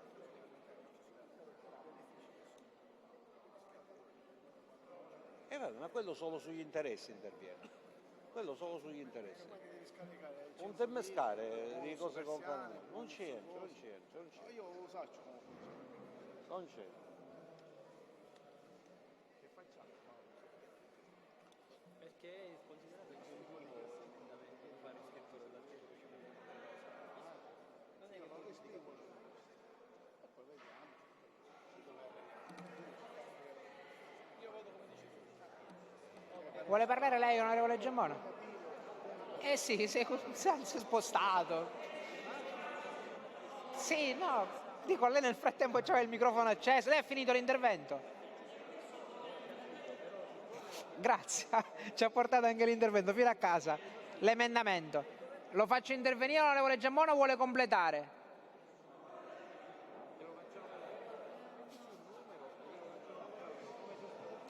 Non so se ha completato l'intervento, onorevole Campo, le chiedo scusa. Prego. No, siccome mi ha chiesto che non c'era l'intervento, l'emendamento, mi sono premurato di farle avere l'emendamento. Io credo che è semplice, l'articolo 5 non va riscritto, va sostituito da una norma semplice di rifinanziamento di una legge già vigente. Punto e basta, che l'assessore alle infrastrutture credo conosca. Da tempo chiedo di rifinanziare questa norma, ha funzionato, non c'è nessuna intermediazione né politica né di nessun tipo, ma chi vuole ristrutturarsi la casa nei centri storici e nell'edilizia di borgata può farlo senza pagare un euro di interessi alla banca che gli concede un mutuo. Punto. Ha chiesto di intervenire, aspetti, onorevole De Luca. Prima l'onorevole Campo, l'onorevole Giambona e poi l'onorevole De Luca Catena. No, lei non me l'ha mai chiesto. E non me la io non ho neanche le parole. Non mi interessa. Per ultimo, se vuole. Prego, onorevole Campo. Io l'ho chiesto di intervenire. Rosellina, ci sono io. Grazie Presidente, assessori e colleghi. Allora, partendo dal fatto che questa norma nelle commissioni era partita con una copertura di 45 milioni in 3 anni e poi sono stati ridimensionati a 30, ma la cosa strana è che in maniera molto aleatoria, senza definire una percentuale ben precisa, si lascia la discrezionalità poi di assegnare una parte di queste somme già molto basse a chi ha un ISEE inferiore a 20.000 euro. chiaramente lascia il tempo che trova, perché non sappiamo poi di fatto quante persone con reddito basso ci rientreranno e come di fatto è possibile distribuire così poche somme anche a queste persone. Quindi io sono d'accordo con il collega che va fatta una riscrittura, perché è una norma che potrebbe avere grande importanza per la nostra regione, fatta in questo modo è poco chiara, poco definita e con somme veramente troppo basse. Grazie. Grazie. Ha chiesto di intervenire l'onorevole Marano.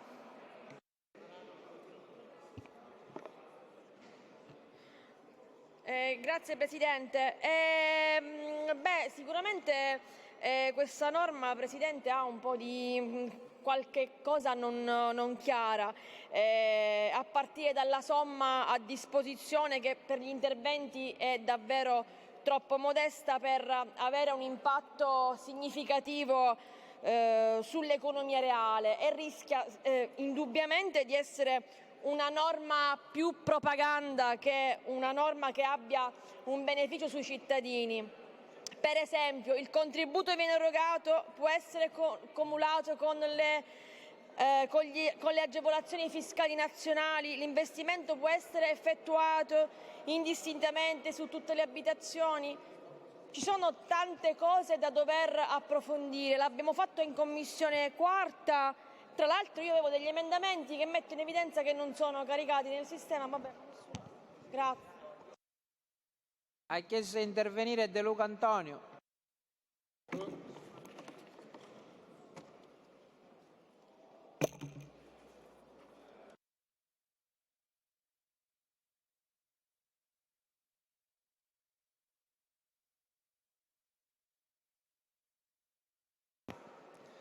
Grazie Presidente Galvagno, anzi è l'occasione per dare anche il benvenuto al Presidente Schifani, che finalmente ci ha raggiunto per discutere questa finanziaria che non è nata sicuramente sotto i migliori auspici e che difficilmente vedrà la luce secondo quelle che erano le aspirazioni iniziali. Presidente Schifani, io approfitto della sua presenza, una volta che avrò ottenuto la sua attenzione, per fare una domanda. Presidente Schifani, Presidente Galvagno, se possibile. Lei deve... Lo so, ma c'è troppo traffico, Presidente. Lei non mi guarda. Lei deve rivolgersi... No, io la guardo, la osservo bene, la osservo. Mi guarda Poi solo è difficile... l'assessore Faraoni. Non è sensato tutto ciò. E allora io vorrei capire una questione da chi guida il governo proprio a livello politico. Il centrodestra ha deciso di fare tabula rasa di tutti i bonus edilizi introdotti nel recente passato dal governo Conte, di ridimensionare i bonus edilizi che erano vigenti a livello nazionale, andando non solo a rivedere e a distruggere il mercato dei crediti fiscali, ma anche a ridurre la portata delle detrazioni fiscali attuabili, creando un danno incredibile all'edilizia, all'occupazione che ruota intorno all'edilizia, ma anche alle famiglie. Dopodiché il Presidente Schifani, che è un autorevole esponente del centrodestra, oggi guida la coalizione al governo della Sicilia, ma viene dal Parlamento nazionale ed è sicuramente un autorevole esponente a livello nazionale del centrodestra, propone di introdurre questa misura all'articolo 5.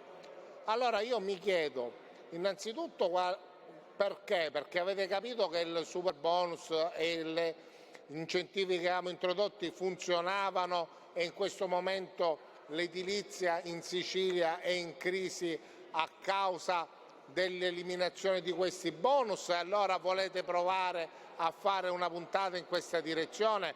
Perché se questo è lo scopo, io credo che con l'approvazione di questa norma, che è un tentativo pallido di andare in quella direzione, non si raggiunga, Presidente Schifani, quell'obiettivo. Perché, faccio un esempio, ma per quello che mi dice poi la strada, ma se io sono una famiglia con un ISEE sotto i 20.000 euro ma io penso a pagare le bollette o a farmi un intervento di adeguamento sismico o di riqualificazione energetica. Ecco, se io sono una famiglia con un ISEE sotto i 20.000 euro, Presidente Schifani, penso a fare la spesa e a portarla a casa, penso a curarmi, penso a prenotarmi un esame a pagamento perché la sanità pubblica non me lo dà, penso a pagare le bollette perché sono aumentate, perché dobbiamo pensare ad armarci. Sono questi i problemi che ha una famiglia con un ISEE sotto i 20.000. No, non si può permettere un adeguamento sismico o un adeguamento energetico, magari potessero.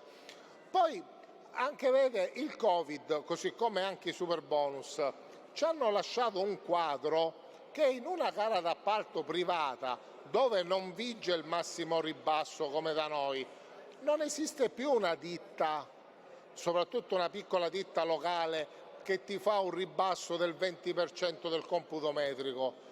E se c'è, dato che i costi del personale sono quelli, l'IVA e le tasse sono quelli, i materiali sono aumentati, il margine di guadagno del 20% ormai è solo appannaggio o di grossissimi gruppi di costruttori o di nessun altro. E poi, Presidente, questo tipo di misura, che non si applica, lo ricordo, ai lavori già avviati, ma che ricadute occupazionali ha in termini di PIL regionale, perché sono 30 milioni di euro alla fine. A livello di numero di interventi, quanti realisticamente ne possiamo sostenere? Qualche centinaio?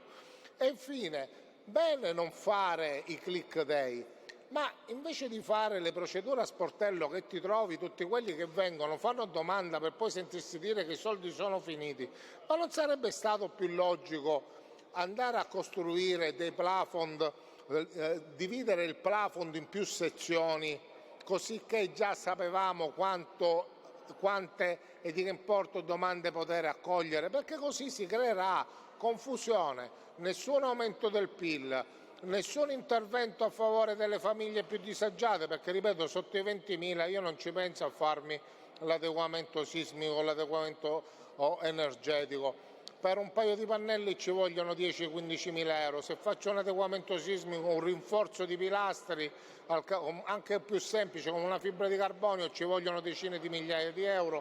Per fare un carotaggio, un'analisi, calcoli al genio civile, non ci sono queste possibilità in Sicilia, Presidente Schifani.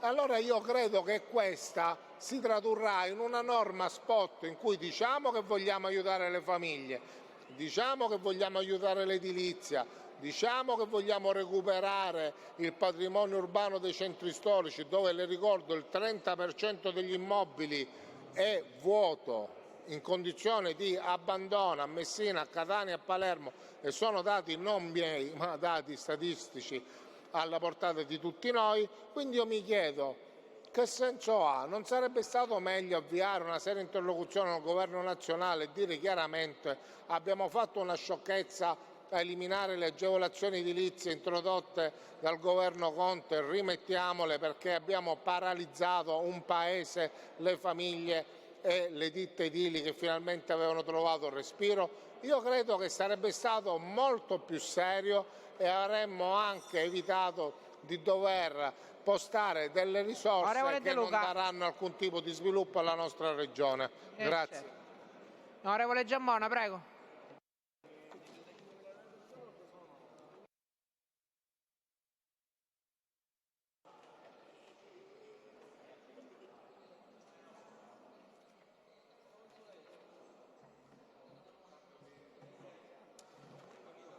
Grazie Presidente, onorevoli colleghi. Presidente della Regione, la ringrazio di essere qui perché su questo articolo ci permette anche di capire qualcosa di più rispetto all'indirizzo politico che vuole assumere questo Governo, anche attraverso delle misure che sono state previste in questa norma finanziaria. Fino ad oggi, fino a questo momento, sull'articolo che prevede interventi circa le agevolazioni in ambito edilizio, abbiamo ascoltato solamente dei contributi di natura critica su quello che è l'articolato. E mi chiedo, Presidente della Regione, da dove proviene questa proposta. Presidente. No, a me si rivolga. Presidente, parlo col Presidente dell'Assemblea, ma naturalmente gradirei che mi ascoltasse pure il Presidente della Regione. Io sono sicuro che lo stesse facendo. Sull'articolo 5, da dove proviene la proposta? Chi è la paternità di questa proposta? Di chi è? Di quale partito è? Perché obiettivamente credo che noi ci stiamo avventurando, Presidente della Regione, ci stiamo avventurando sia sotto l'aspetto tecnico, squisitamente tecnico, sia sotto l'aspetto politico. Tanto parto dall'aspetto politico, perché sulle tematiche delle agevolazioni fiscali abbiamo a più riprese, oramai da oltre 2 anni, ascoltato quelle che sono state le dichiarazioni dalla Presidente del Consiglio in giù, da tutti i partiti che di fatto fanno parte di questa compagine, che hanno manifestato la contrarietà al superbonus. Hanno rappresentato come il superbonus abbia determinato enormi problemi nell'assetto sociale e economico, oltre che di squilibrio nella finanza pubblica. Adesso invece il governo, che è composto dagli stessi partiti che abbiamo a livello nazionale in Sicilia, ci propone una misura analoga.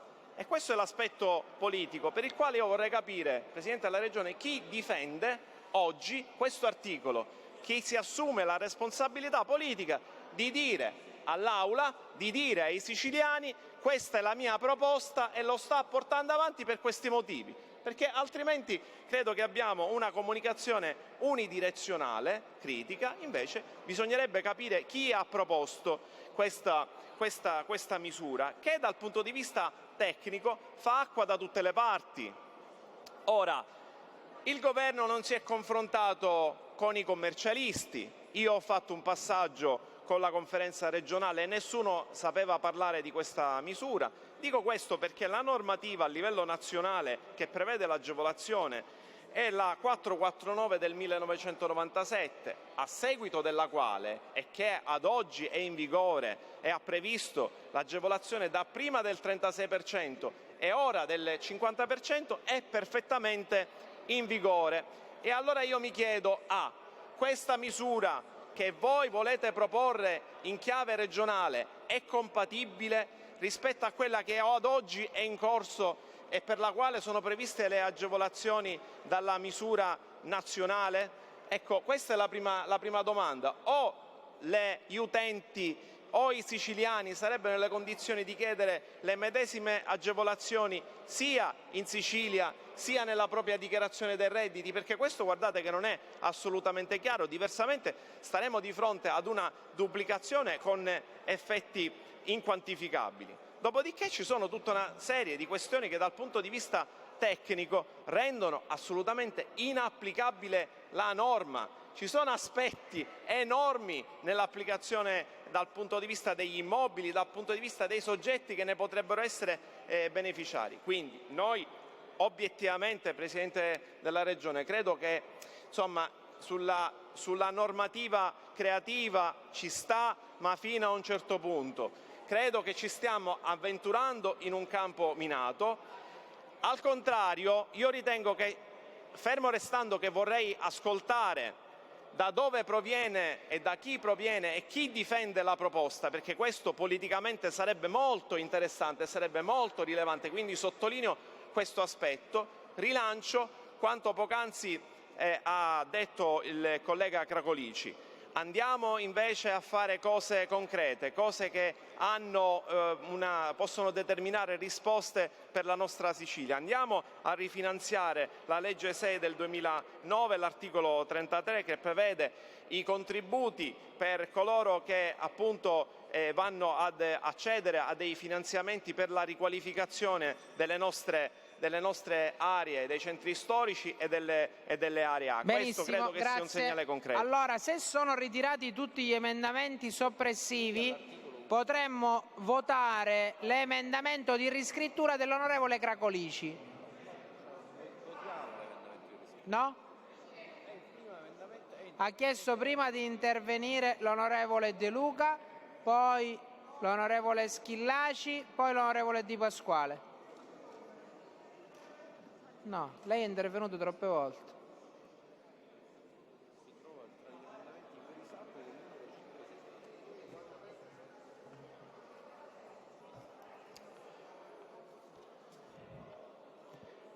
Signor Presidente della Regione, Assessore Dagnino,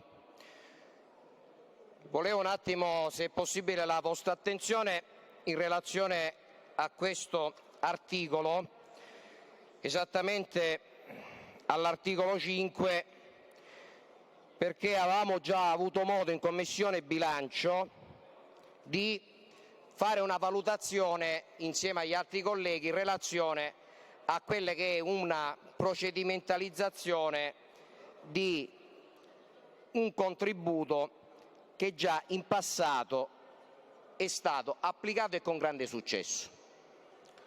Il collega Cracolici dice bene, ci siamo confrontati su questo argomento già in Commissione Bilancio, e quella che è la previsione dell'articolo 33 della legge 6 del 2009 va nella giusta direzione. Primo motivo è perché è un testo semplice e io avrò modo in queste giornate di denunciare l'ufficio di complicazione rappresentato da alcuni dipartimenti e di alcuni uffici periferici della Regione siciliana. Meno noi diamo in pasto le nostre norme a procedimenti che poi ovviamente cozzano con valutazioni di varia natura, e meglio è. E tante norme di questo Parlamento ad oggi sono rimaste inapplicate esattamente per questo principio. La previsione che era stata fatta era banale, semplice. Dico banale perché era molto semplice rispetto a una previsione così complicata. Dare questo contributo in conto interessi per intervenire nelle zone A di tutti i centri abitati e darlo anche con un tetto ben preciso per evitare speculazioni. Di conseguenza è ovvio che il rifinanziamento dell'articolo 33 va nella giusta direzione, ma anche la finalità, il restauro e il ripristino funzionale già calza in modo preciso e puntuale per quella che è la necessità dei nostri centri storici.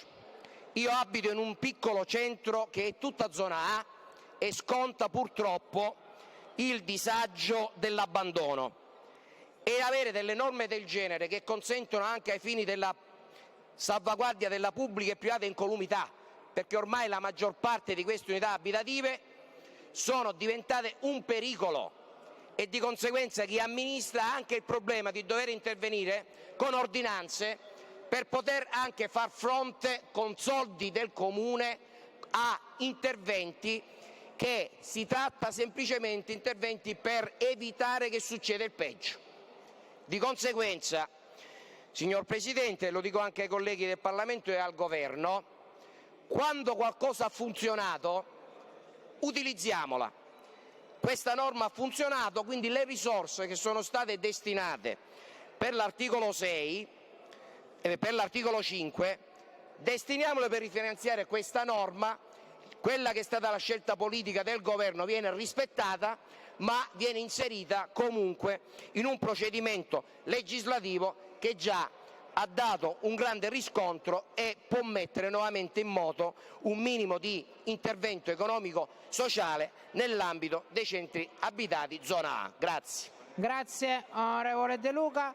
Allora, visto e considerato che si sta trattando della riscrittura dell'onorevole Cracolici e altri che sostituisce interamente l'articolo 5, chiedo parere del Governo. Prego.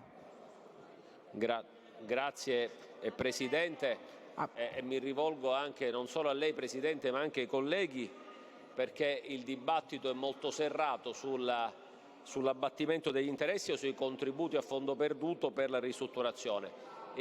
Questi argomenti sono trattati in due articoli, l'articolo 5 che stiamo trattando ora e l'articolo 37.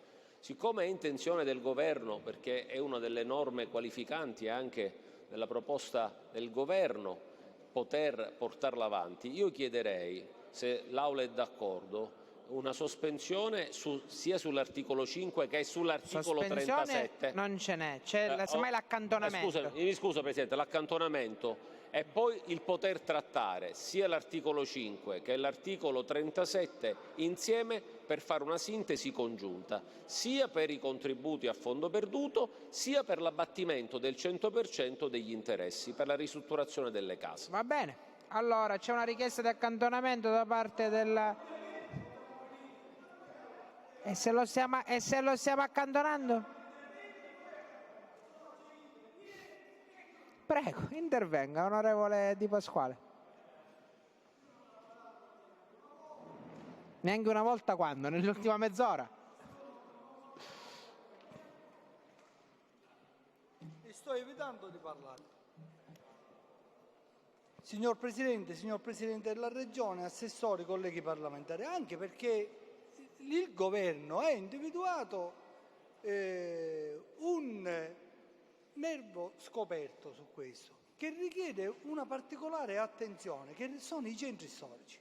Io non ho difficoltà a dirlo, che sono i centri storici, perché poi l'abbiamo detto tutti quanti, noi abbiamo l'esigenza veramente di mettere le mani nei centri storici, perché stanno diventando sempre di più le vere periferie delle città, sono i centri storici, perché sono invivibili. Cioè noi ci troviamo una miriade di abitazioni che sono ormai abbandonate, che se noi non mettiamo le mani subito nei centri storici non solo creiamo dei ghetti, non solo l'abbandono, non solo il malaffare, ma stiamo impoverendo anche l'edilizia abitativa di tantissime persone, quindi il tema è un tema positivo. Cioè, non ritengo una finanziaria che apre questo focus sui centri storici è sicuramente positivo. Il problema qual è, Presidente? Che dobbiamo capire qual è l'intervento migliore per ottenere il migliore risultato. Ora, sicuramente è quello di rifarsi a norme già esistenti.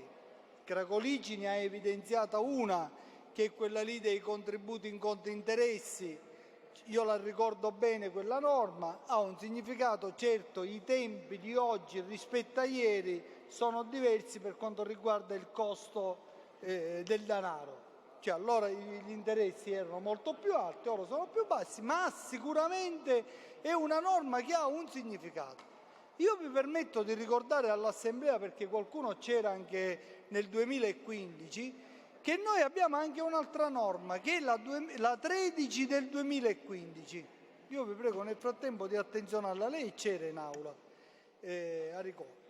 Assessore Aricò. La 13 del 2015 prevedeva interventi nei centri storici attraverso demolizione, ricostruzione, tutte queste belle cose nel comparto, ma aveva dato una possibilità importantissima nel centro storico, la possibilità di realizzare il piano costruttivo. Se lo ricorderà anche l'onorevole Saverino, perché fu un motivo di discussione. Quindi per la prima volta i piani costruttivi che noi abbiamo fatto fuori dalla cinta urbana, cioè che abbiamo fatto nelle periferie, con il finanziamento, i piani costruttivi cosa sono? Le cooperative sociali, la legge 79 del 1975, se vogliamo parlare di norme, che dava la possibilità alla cooperativa sociale di avere le risorse, il contributo dalla Regione per poter fare il piano costruttivo.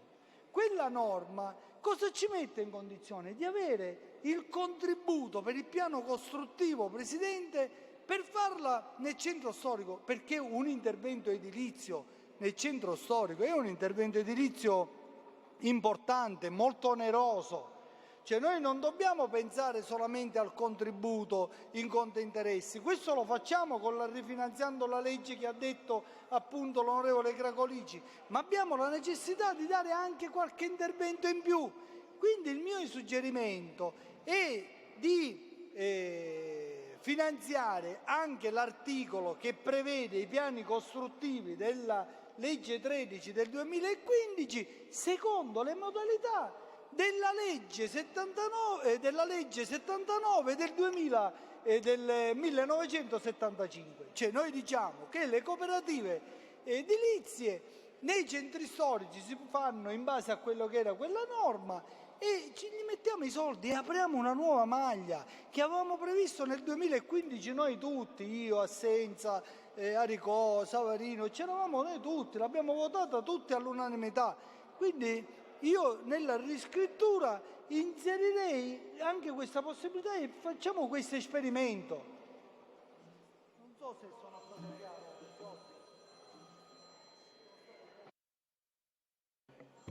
Grazie onorevole Di Pasquale. Andiamo all'articolo 9 perché questo è stato chiesto l'accantonamento. Assessore. Ok. Andiamo all'articolo 9. Sull'articolo 9 onorevole De Luca. Ha presentato la riscrittura, è già depositata? Perfetto, la vuole illustrare? C'è la riscrittura.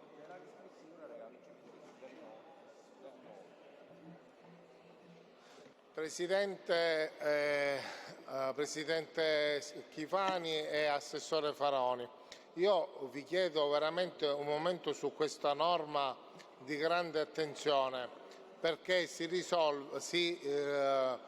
rivolge ai disabili gravissimi. I disabili gravissimi sono anche i percettori del patto di cura e sono quelle persone che sono nella disabilità più grave che possa essere certificata dalla Regione siciliana attraverso le ASP. Queste persone prendono mensilmente un assegno che è di 1.200 euro al mese in virtù di questa condizione che è definito patto di cura. Per percepire questo assegno occorre istruire una pratica. Da quando poi viene accettata l'assegno è retroattivo dalla domanda, quindi viene consegnato dalla domanda di rilascio.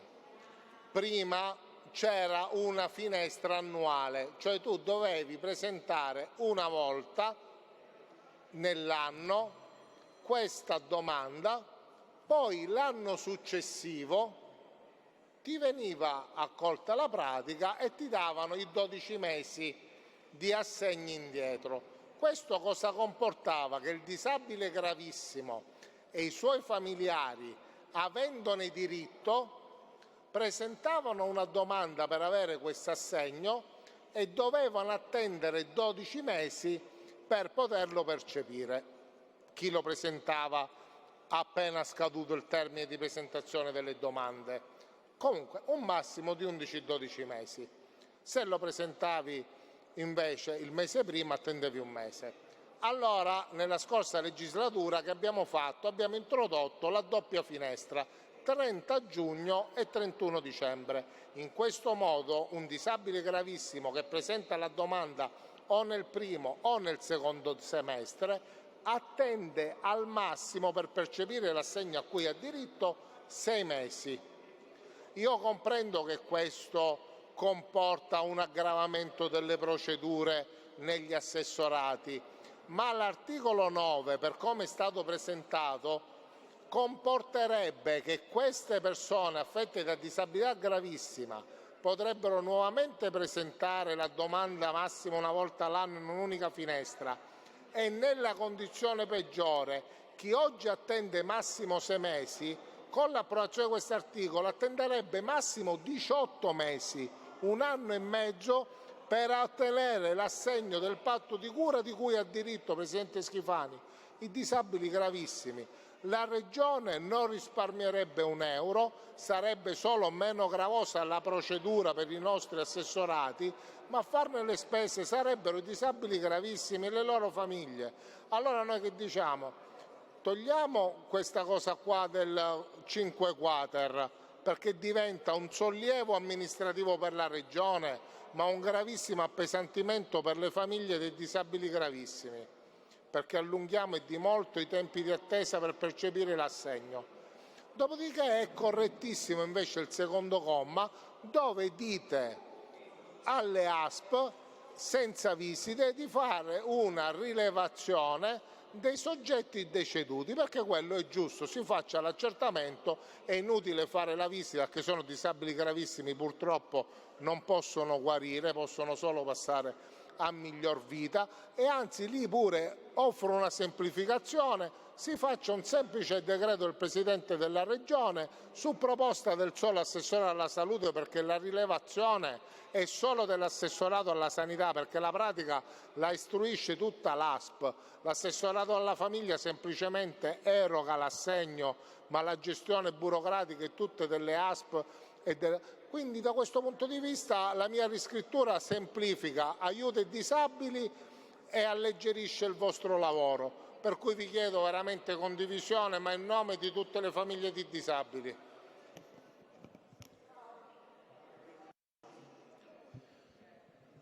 Grazie onorevole De Luca. Ha chiesto di intervenire l'onorevole Schillaci.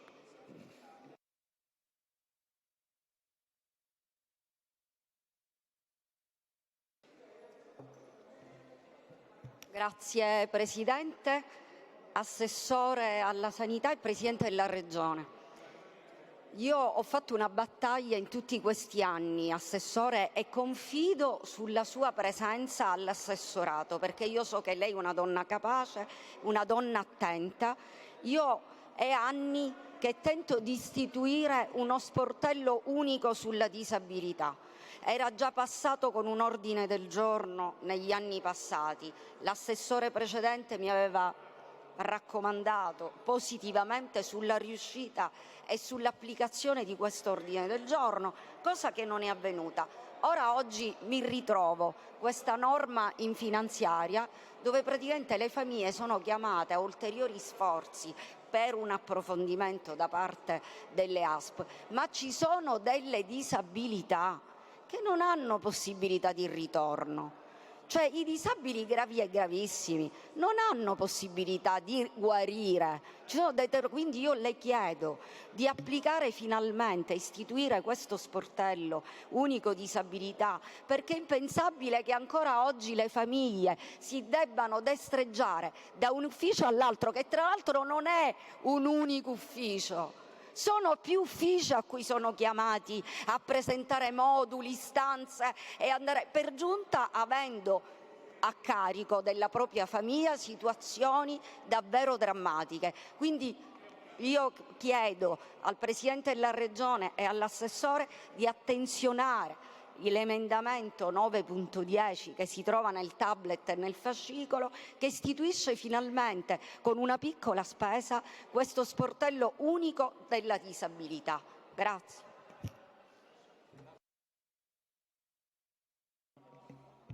Grazie onorevole Schillaci. Assessore. Prego. Grazie Presidente. Intanto per quanto riguarda l'articolo 9, trattandosi soltanto di una misura che doveva volgere alla ottimizzazione della programmazione delle risorse, perché comunque un'attività di monitoraggio su quella che è l'incidenza della spesa è necessaria. Però mi rendo conto della finalità di semplificare anche il percorso e quindi ritengo che il Governo non abbia difficoltà ad accogliere la soppressione del 5 quater. Okay.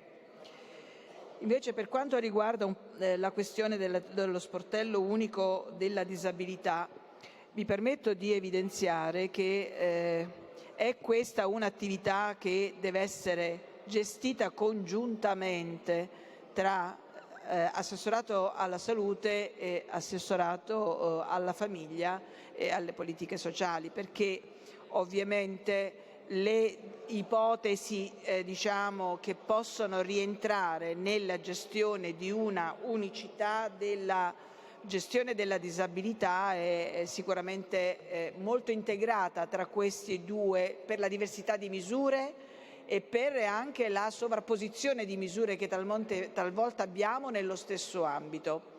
Però è un'operazione che possiamo anche pensare di valutare e la possiamo anche introdurre, se mi posso permettere, anziché con la norma, ma in questo mi prendo l'impegno, con un decreto congiunto naturalmente dei due assessorati, di cui mi farò carico.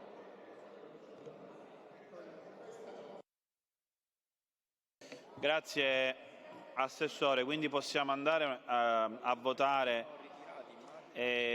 Assessore, non ho capito se il 5 quater quindi accoglie la soppressione. Sì. L'unica cosa, colleghi e Assessore, ci vuole l'emendamento del Governo perché non c'è tra gli emendamenti soppressivi. Non lo può presentare lei, onorevole De Luca, lo deve presentare il Governo. Lo presentiamo noi, facciamo la riscrittura. Perché? Ok.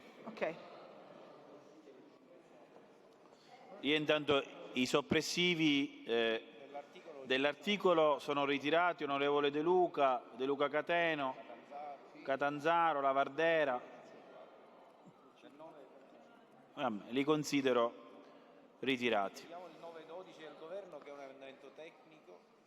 Votiamo il 9-12 del Governo, che è un emendamento tecnico.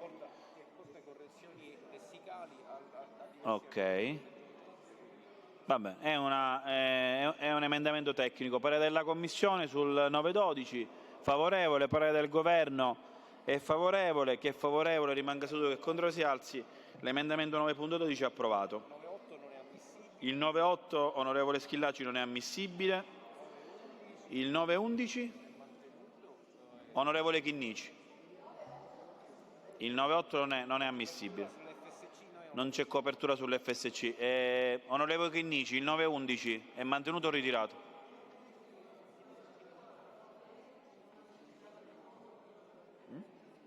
Sì. Me lo prendi un attimo.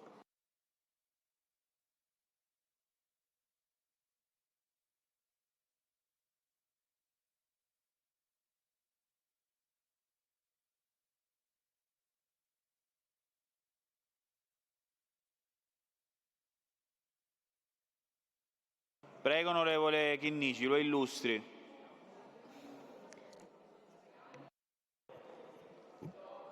Sì, l'emendamento è riferito al fatto che della possibilità che il supporto psicologico non sia riservato solo appunto ai disabili psichici nelle comunità alloggio, ma anche quando tornano a casa, perché il problema ovviamente della disabilità psichica non è confinata al ricovero, all'ospedalizzazione, alla presa in carico nella comunità alloggio.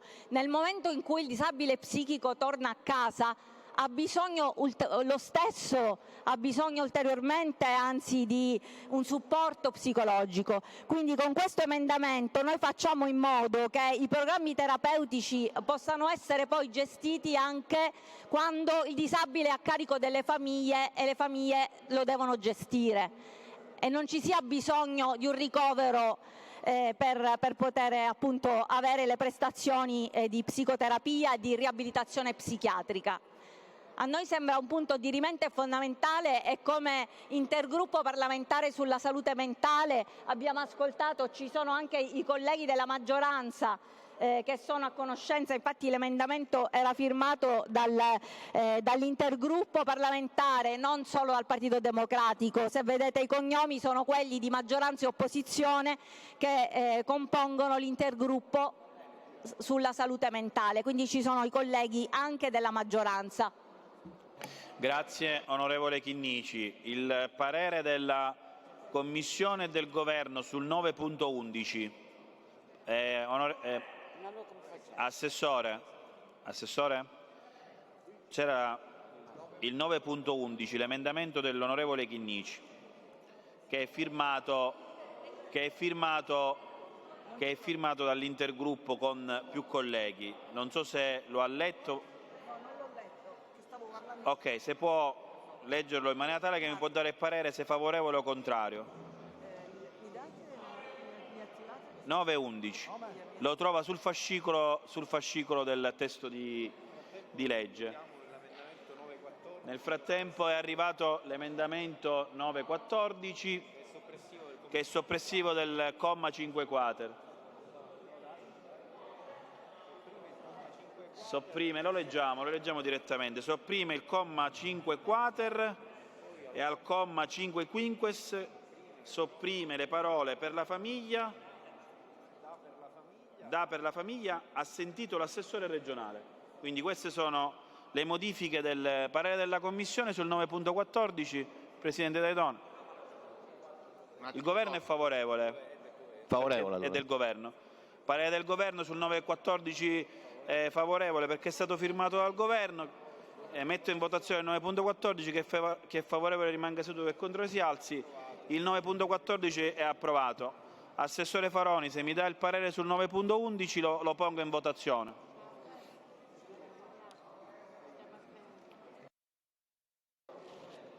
Non c'è riferimento, guarda, non c'è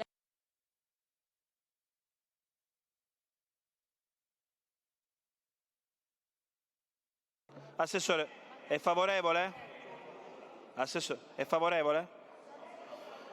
Perfetto, allora pongo in votazione l'emendamento 9.11 col parere favorevole della Commissione e del Governo. Chi è favorevole rimanga seduto, che è contrario si alzi. L'emendamento 9.11 è approvato. A questo punto possiamo mettere in votazione l'articolo 9 così come emendato. Chi è favorevole rimanga seduto, che è contrario si alzi. L'articolo 9 è approvato.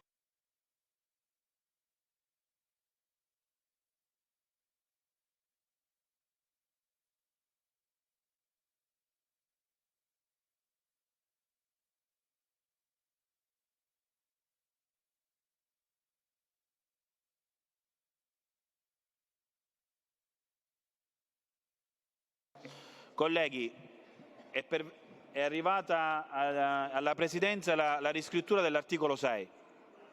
Dell'articolo 6 è arrivata la riscrittura che troverete, che stiamo caricando, e la troverete all'interno della cartella degli emendamenti fuori sacco. Adesso la vediamo insieme. Negli emendamenti fuori sacco la stiamo caricando.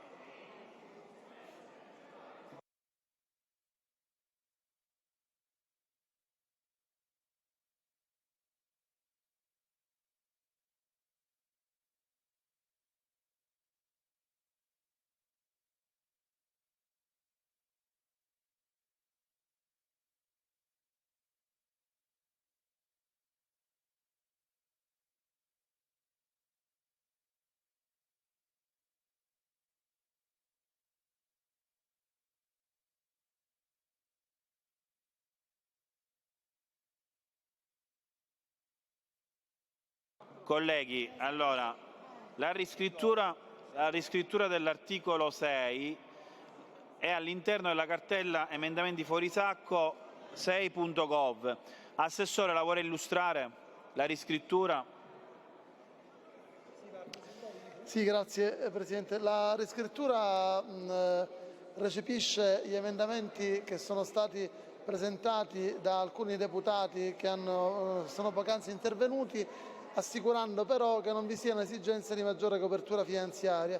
Quindi viene esteso per un altro triennio l'esenzione già però sussistente per gli enti di volontariato che operano nell'ambito della protezione civile, e viene estesa però soltanto alle nuove immatricolazioni, in modo da non avere esigenza di copertura finanziaria, la misura per le auto ibride, eliminando anche il limite delle 3,5 tonnellate. Grazie. E poi c'è un comma finalizzato a prevedere eventuali misure anti-abuso.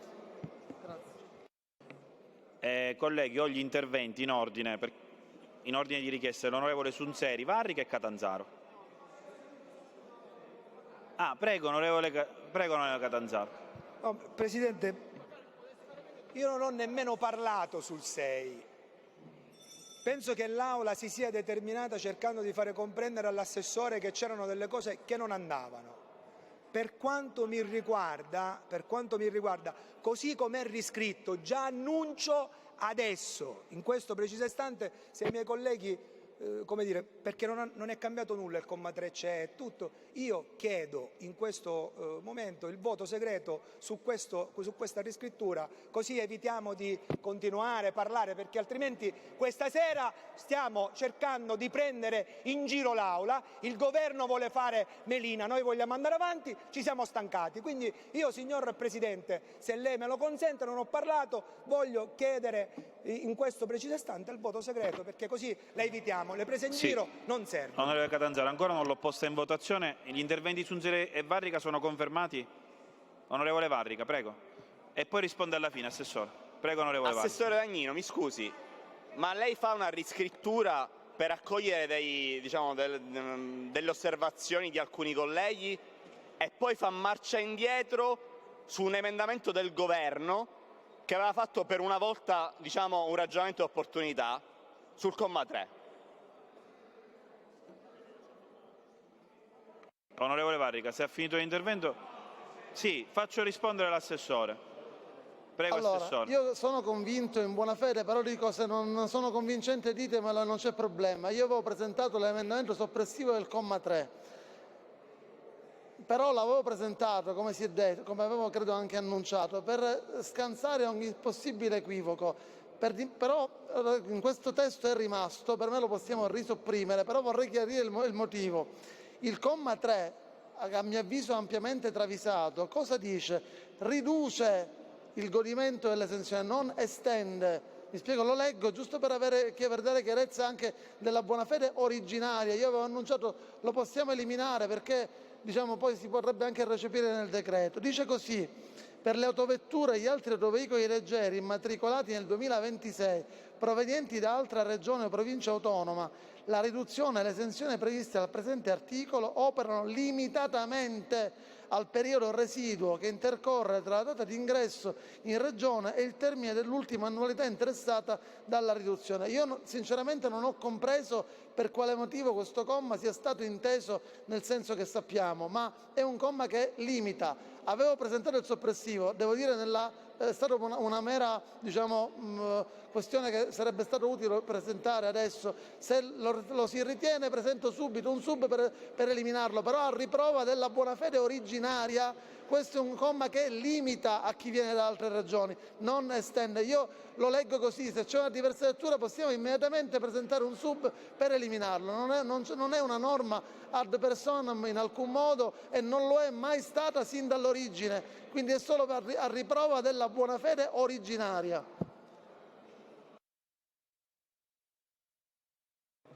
Sì, onorevole Varri. Sì. Prego, onorevole Varrica e poi l'onorevole Cracolici. Noi chiediamo assolutamente la soppressione del comma 3 perché comunque c'è un problema di opportunità che abbiamo già discusso ovviamente, quindi deve presentare il subemendamento, Assessore, se l'ha presentato in questo modo. Onorevole Cracolici. Soppressivo del 3. L'assessore che ha riscritto e ora sta riscrivendo la riscrittura, vorrei suggerirgli un'altra riscrittura della riscrittura. Perché qualcuno mi deve spiegare l'estensione ai veicoli di nuova immatricolazione degli enti del terzo settore, organizzazioni di volontariato, promozione sociale, APS e protezione civile, iscritte regolarmente al RUNS, e lì fin qui ci siamo, purché utilizzate esclusivamente per scopi sociali. Chi ci va dell'ACI a verificare che la macchina che è stata immatricolata e per il quale si ha diritto al bollo venga utilizzata per fini sociali o per portare a casa, usarla per fini privati, il presidente piuttosto che un socio dell'associazione? Noi facciamo le norme per poi consentire ai magistrati di aprire fascicoli di indagine. Perché dire per scopi sociali, esclusivamente per scopi sociali, a un'associazione, in qualche modo acceleriamo o accentuiamo quegli elementi per i quali ci può essere qualunque contestazione di uso improprio, ma soprattutto la vigilanza come si fa?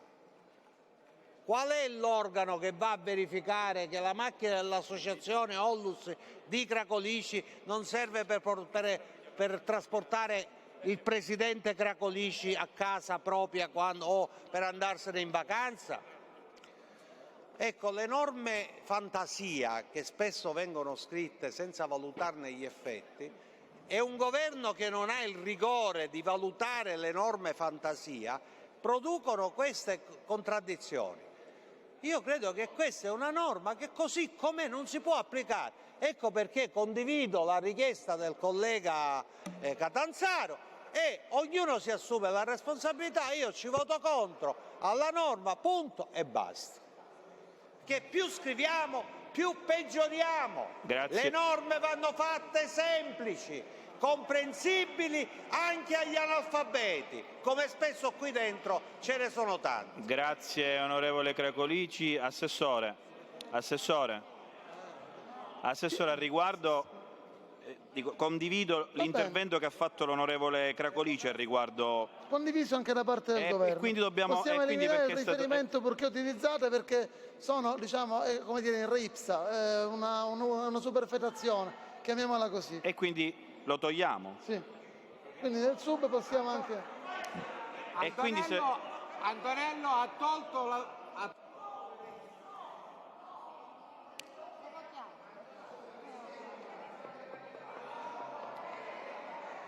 Prego, onorevole Loporto. Prego. Allora, colleghi, un attimo. Un attimo di attenzione. La Presidenza ha ricevuto il 6.gov. Io non ho capito, Assessore, se questo 6.gov deve essere modificato, subemendato, se ritorniamo all'articolo iniziale. Cioè... Prego.